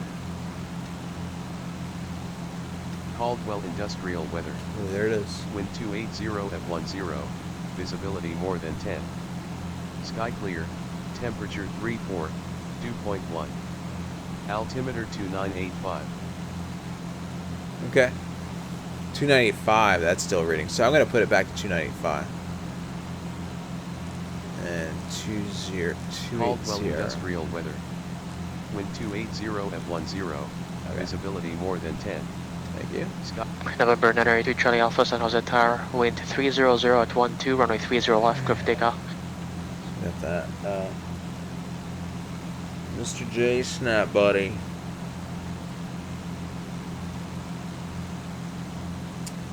J Snap, I was watching that crooner guy with the 777 cockpit at one point. And then while I was watching that, I put together a stream, and then I was like 10 minutes in and chatting with a couple people in there. Then I put my mouse over your name, saying, "Oh, let J Snap know that you're gonna do a flight." And I see that you're streaming development. I was like, "Ah, man, I was about to host you actually, just say screw the flight." But by that time, I was already underway. So, yeah. So. Hey Gavin, how's it going? I might do another leg though. I don't know if you want to do a little GA. Alright, now I have to figure out, like, really where are we? So, let's see, what's my heading? My heading is south. So I guess I'm still on this part of the river. Alright. Eventually it's going to turn inward. We're just going to follow it that way. Oh yeah, somehow I was like, let me decide here to turn that way. I don't know why I thought that when I made this route. So I'm going to delete that, and I'm going to use this lake and dam as my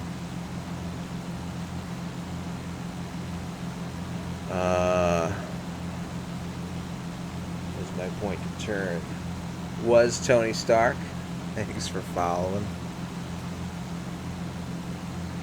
Yeah, it's good to have a variety, right? Got people doing some airliner stuff. I threw up some GA. You had some development going. Valsnor development. Eclipse to Charlie Alpha, normal departure. So, I'm not sure how it worked out today, but hopefully good. Winds are 280. Let's check out the runway layout. Let's go here.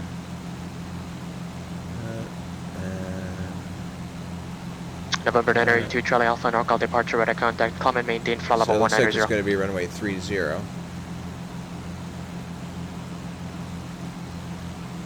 Okay, and Caldwell does not show any right pattern traffic.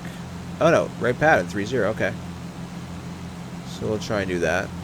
So maybe we'll come over. Let's see. The field is 2432, 34, 32.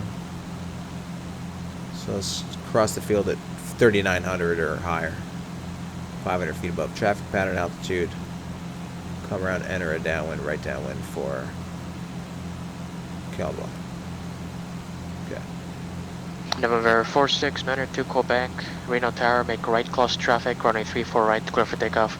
Wind 310 at 12, gust 16.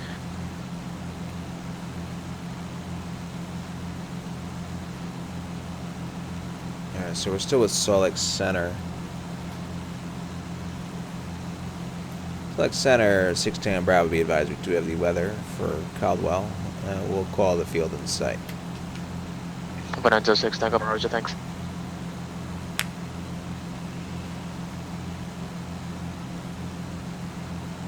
Oh yeah, Drew, that's true. I had heard that as well, that, yeah, those engines being so far back kept the front end nice and quiet.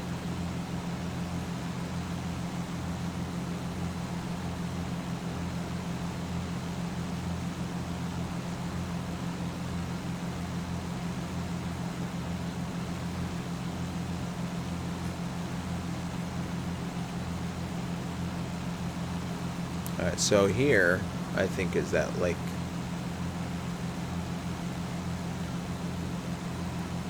This might be a railroad track. I see what looks like maybe an airport right there. So we're coming down this way. Yep, here's the railroad track. And there's the airport I was spotting. I could just follow the railroad track right by the airport. Yeah, why not? Let's amend.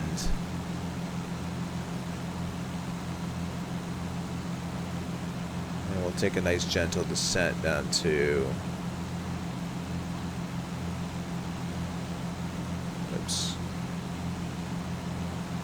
5,500.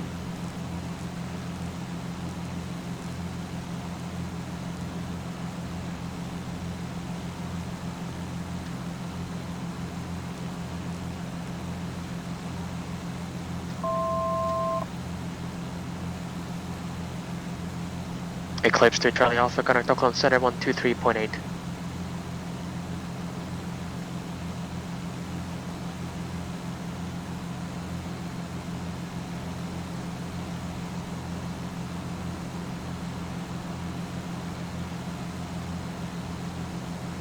Pull the power back a little bit.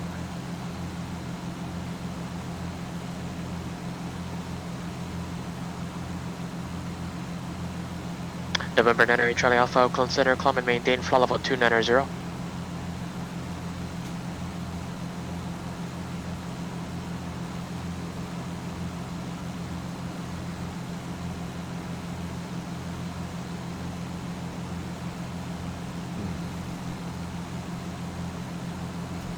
So Goldseed put up pretty much a whole bunch of, I think almost all but 2 of the Alphabet Challenge airports for the expansion. I'm glad I remembered that he told me that, because I went and downloaded it and put it in. So, but I haven't seen it yet, so we'll find out what it looks like when we get there. That's kind of cool, because a lot of them I think were just flat, so it's cool that he did that.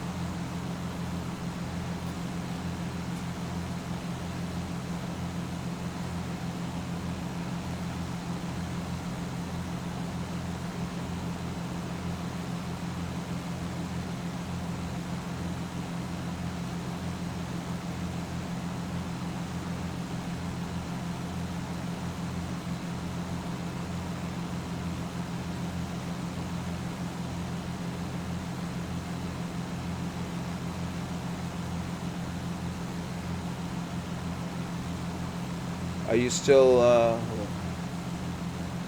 Oh yeah, cool. How do you do the multi-twitch? Oh wait, hold on. You already did it. Let me do that. Okay. Cessna 9 back, wind 310 at 12, gust 16, running 34 right, clear for the option. For those that didn't see JSnap streaming, that's good. Put that there. So if you guys can just pull up 2 screens, check out the cool work that JSnap's doing. Alright, so we have this river sort of running along the railroad track. We already passed this little town and airport. I think we're passing Notice right now. This little tiny town is that little circle right there. Let's just go to the Salt Lake chart at this point so we can zoom in closer. So yeah, right there. And then we'll see the town of Caldwell coming up here. The river crosses the railroad tracks here. And so we're going to pass the initial congestion. And then we should see the airport out there.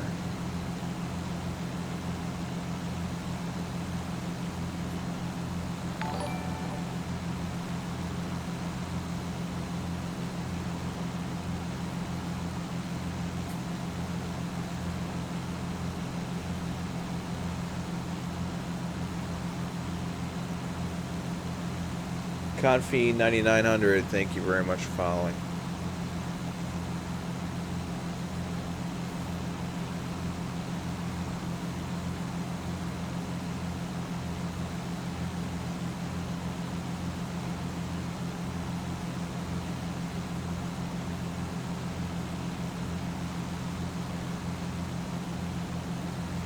See a pretty major highway coming through there.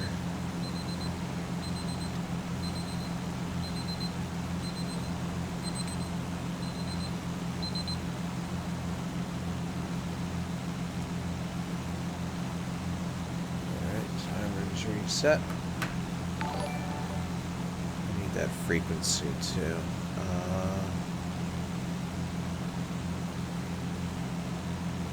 22.7.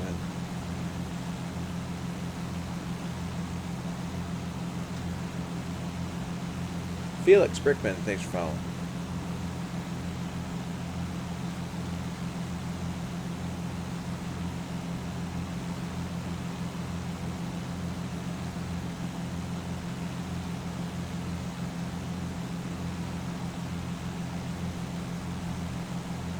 Otherwise, we need 2.7.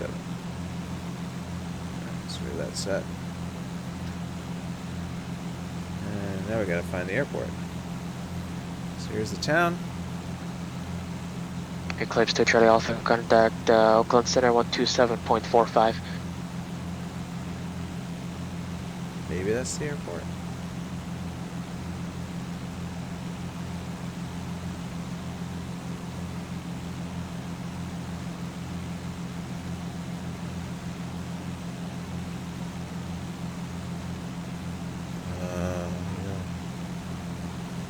November 992 Charlie Alpha, Oakland Center, climb and maintain flight level 310.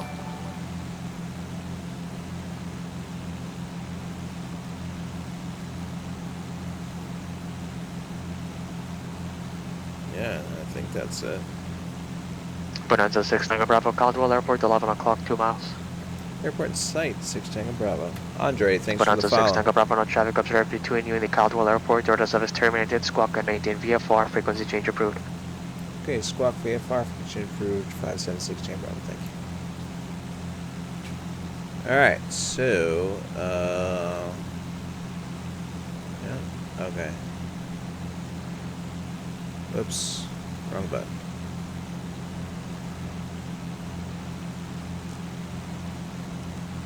One. Oops. Hold on. 2.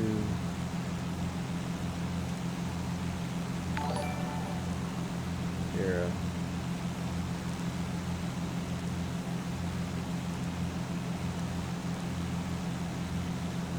Mouse. Okay, 0.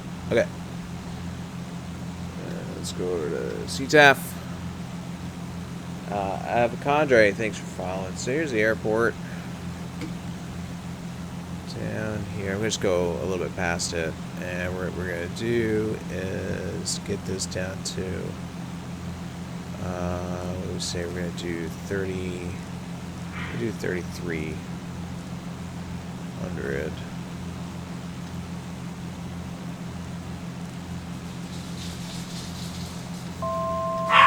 Oh, my dogs are being maniacs. Alright. So we're going to swing around, enter the right downwind on a 45 eventually. So there's the airport right out there.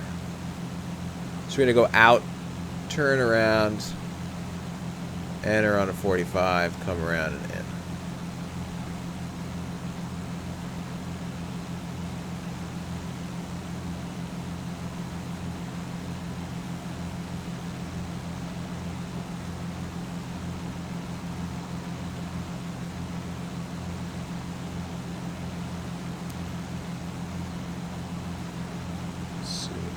Let me make sure that temperature's looking good.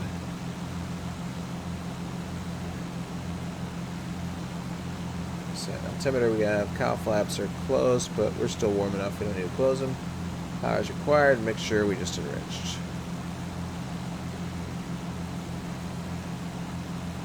Okay, so there's the airport, but I don't want to lose sight of it. So let me go ahead and turn to adding a. Basically, I'm going to parallel it right now. 300.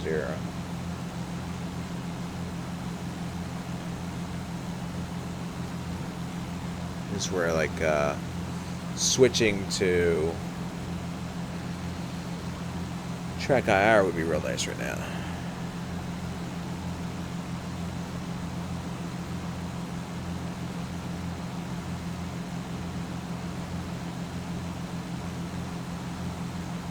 So I think it's just the runways there. Maybe I installed it wrong. But I think we just have the runways.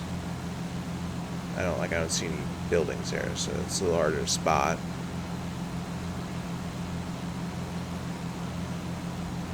Let's start slowing it down a bit.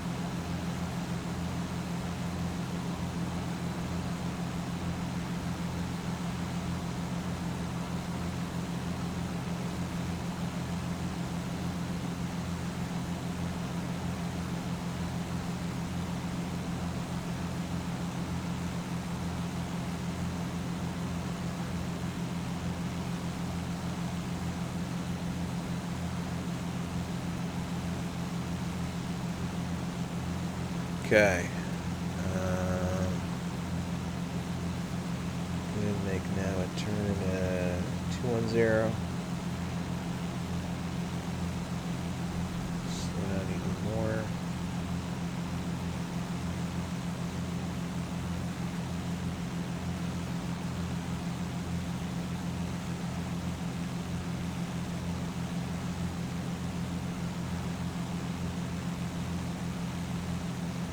I think it's right there.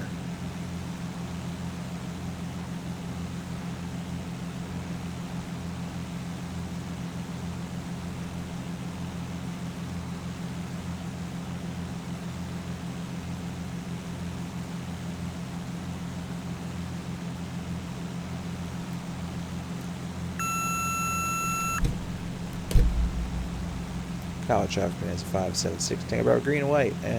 Entering 45 right downwind 30. College traffic.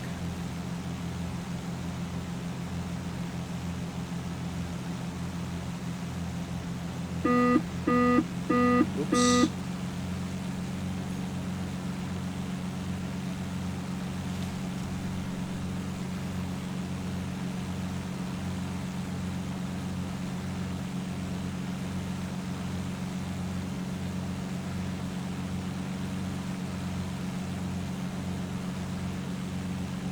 Caldwell traffic. Green and white, but that's 576. Tango Bravo is established right downwind. 30. Caldwell traffic.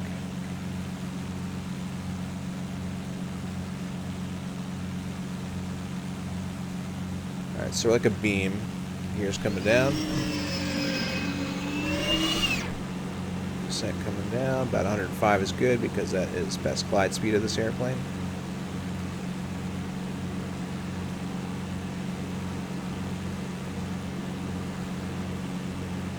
Okay, there's numbers passing off about 135 degrees behind us, so we'll go ahead and make the turn of base. Caldwell traffic, green and white Bonanza 576 Tango Bravo is turning right base 30. Caldwell traffic.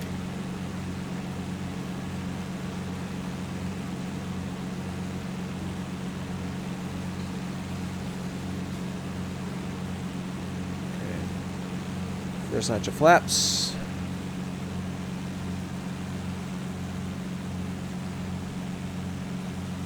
And Caldwell traffic, green white Bonanza 576 Tango Bravo turning final 30. Caldwell traffic.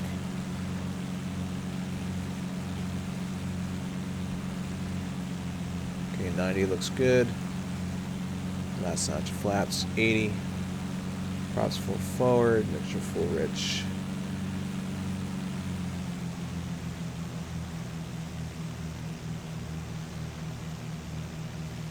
Got some traffic on the taxiway.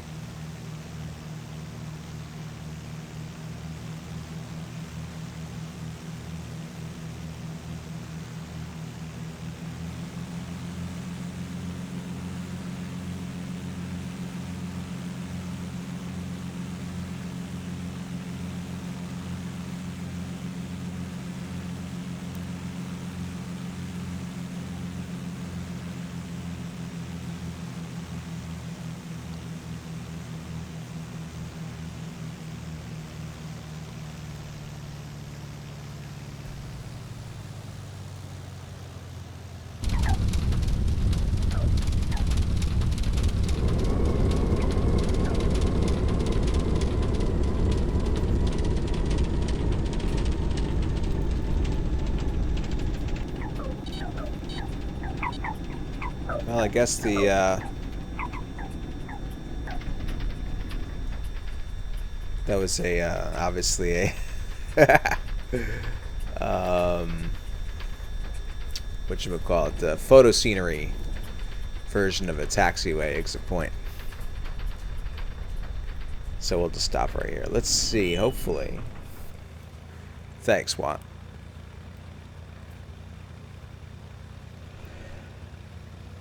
Alright, let's check and see if it registered the flights. Now, to submit the Alphabet Challenge flight, you're going to come up here. And that's cool. It's showing both airports. That's the key thing. And then we go here. And it says arrived. Beautiful. Alright, cool. If it says still in progress, then you got to wait for that to finish. Or a taxi around the airport until it says arrived. But that was... This was the straight line. This is the route that we actually flew.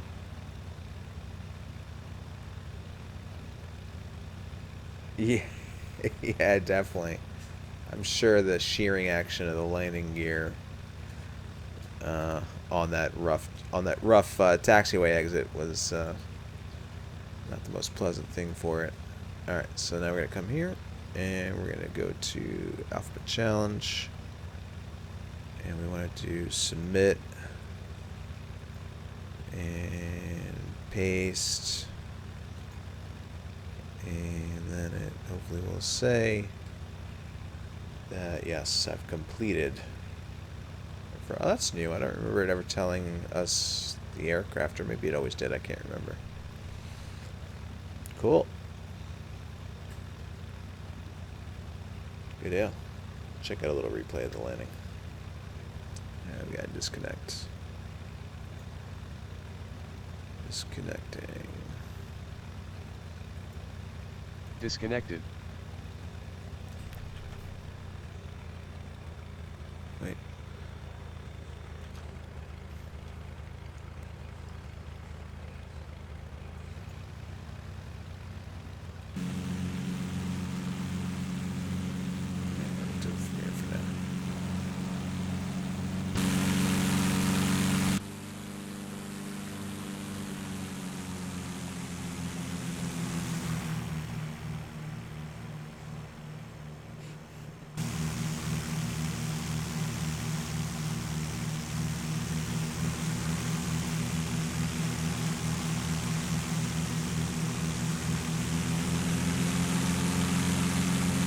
We'll check out the angle that has a shadow in it.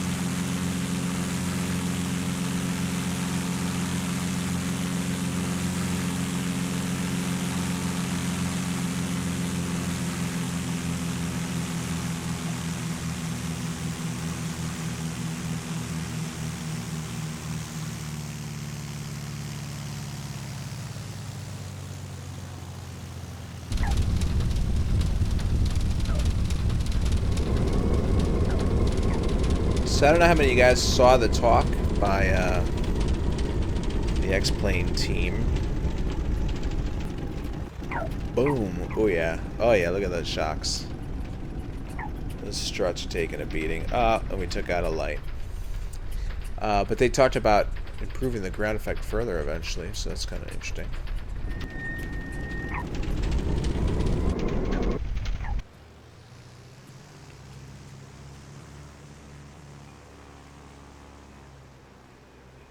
So, oops, a little too far.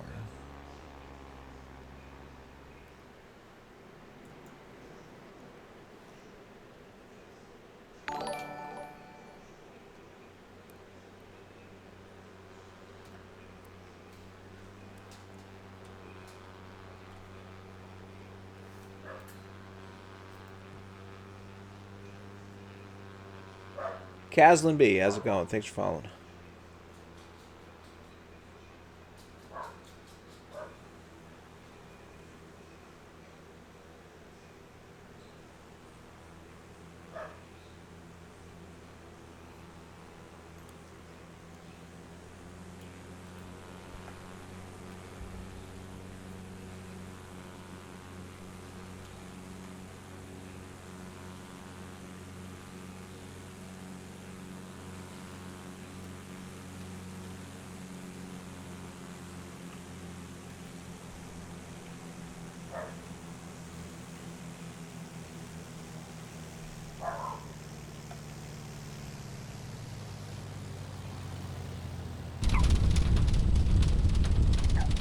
I always feel like I'm so close to a 3-point landing in this airplane.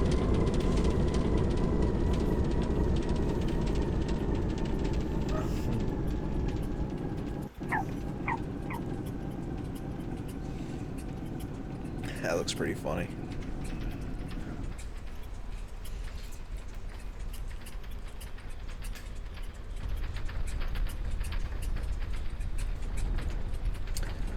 Alright, so let's check and see what the actual failure was. Let's bring my flaps up.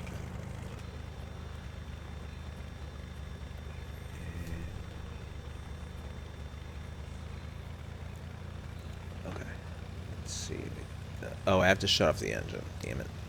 Alright, so let's go do that properly, I guess. We should kill the strobe, landing light.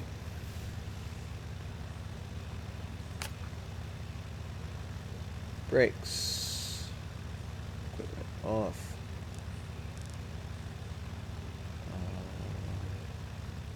Throttle close. Mixture idle cut off. Magnetos to off. Bacon light off. Alright. Let's see. Shaft broken due to pump blockage. Vacuum pump. So there's a pump blockage.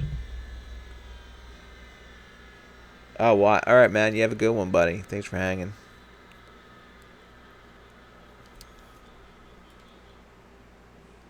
Okay. So that was it. Yeah. So I switch it. Okay. I switched it. So now it should be okay. Let's just see if it's showing up also in the aircraft failures situation. Oops, wrong thing. I should have done that before I switched it. Although, during the flight, I tried to just make it...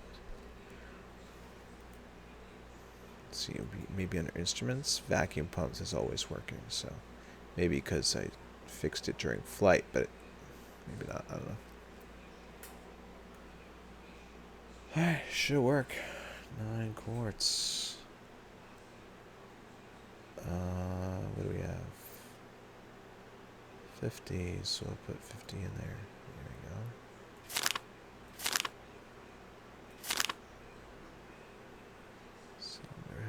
Cylinder head still 296 degrees. Oh, look at that. It's cool. You can see the cool down taking place.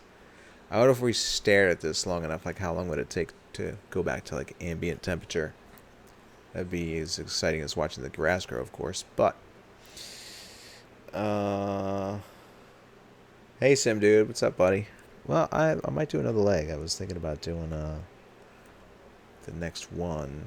I don't think I actually planned it out. Yeah, let me look. No, I know I didn't. So, the next one is, oops, where is it? Here we are. Back to the challenge. So somebody told me that Flying Joseph was a real pain to actually find, which is good. Oops, wait, hold on, I didn't want to do that. So let's just see what the straight line distance was. 133 miles, not bad.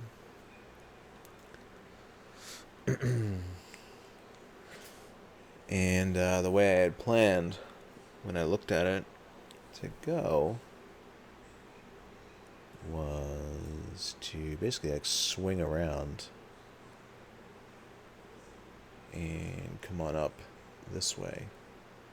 I mean, we could just try to fly over the mountains. This plane shouldn't have a problem doing that, but let's see.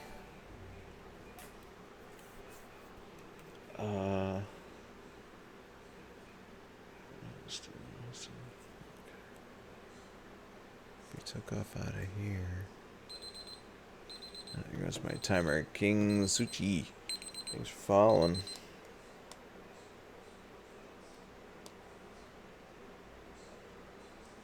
Okay. Set the timer there.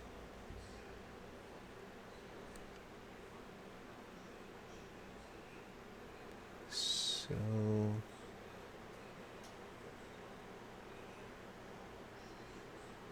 could potentially fly like down this highway.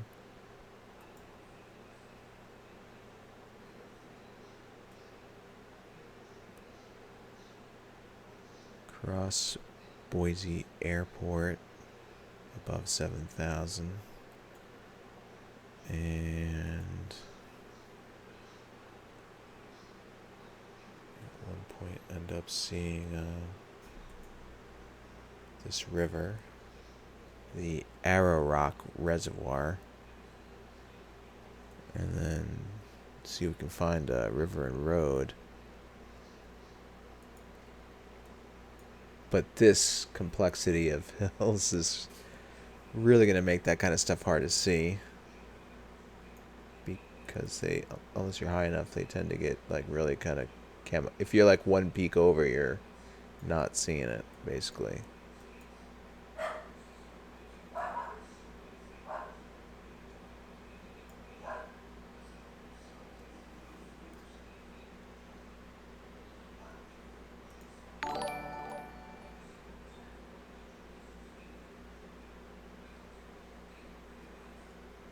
And then,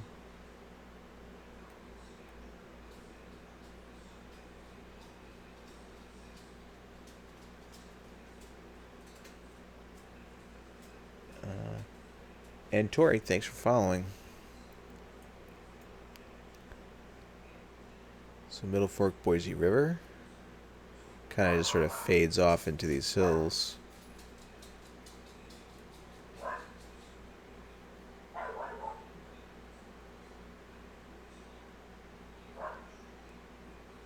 I could then say, hey, at that point, if by miracle we're still on target,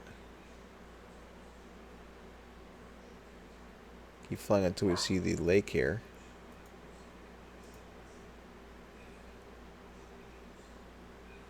Then turn north to the fish hatchery, Redfish Lake, by Stanley Airport.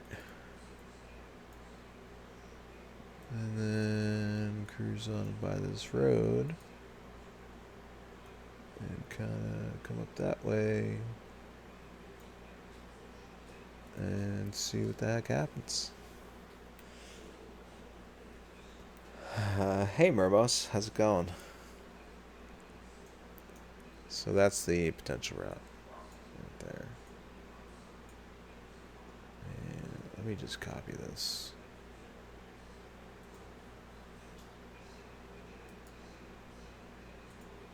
And like that. So we'll just call this.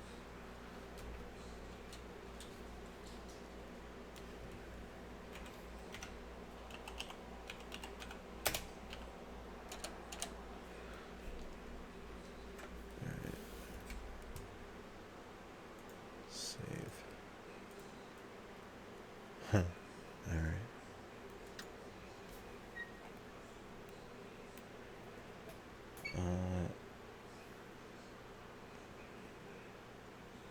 Oh, no kidding.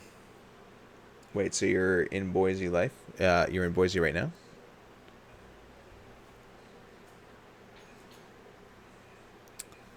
What was our fuel level?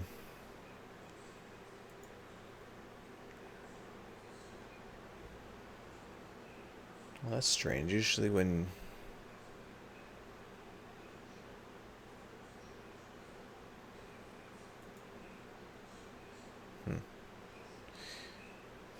Alright, whatever.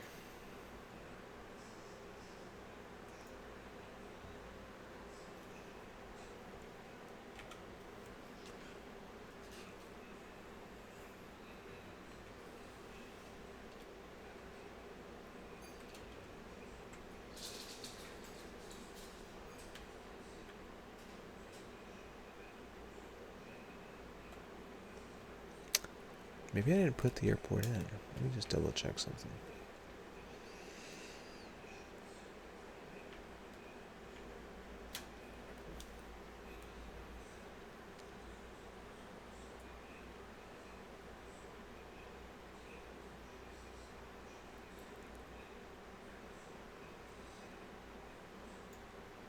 I did put it. It's there. Maybe these airports aren't working with X-Plane 10. That could be very well the case. That sucks. Alright, the other one was...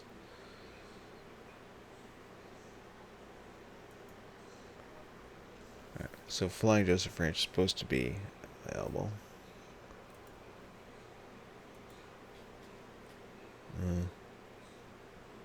Hey Peter, how's it going? Oh, you're going there tonight, yeah.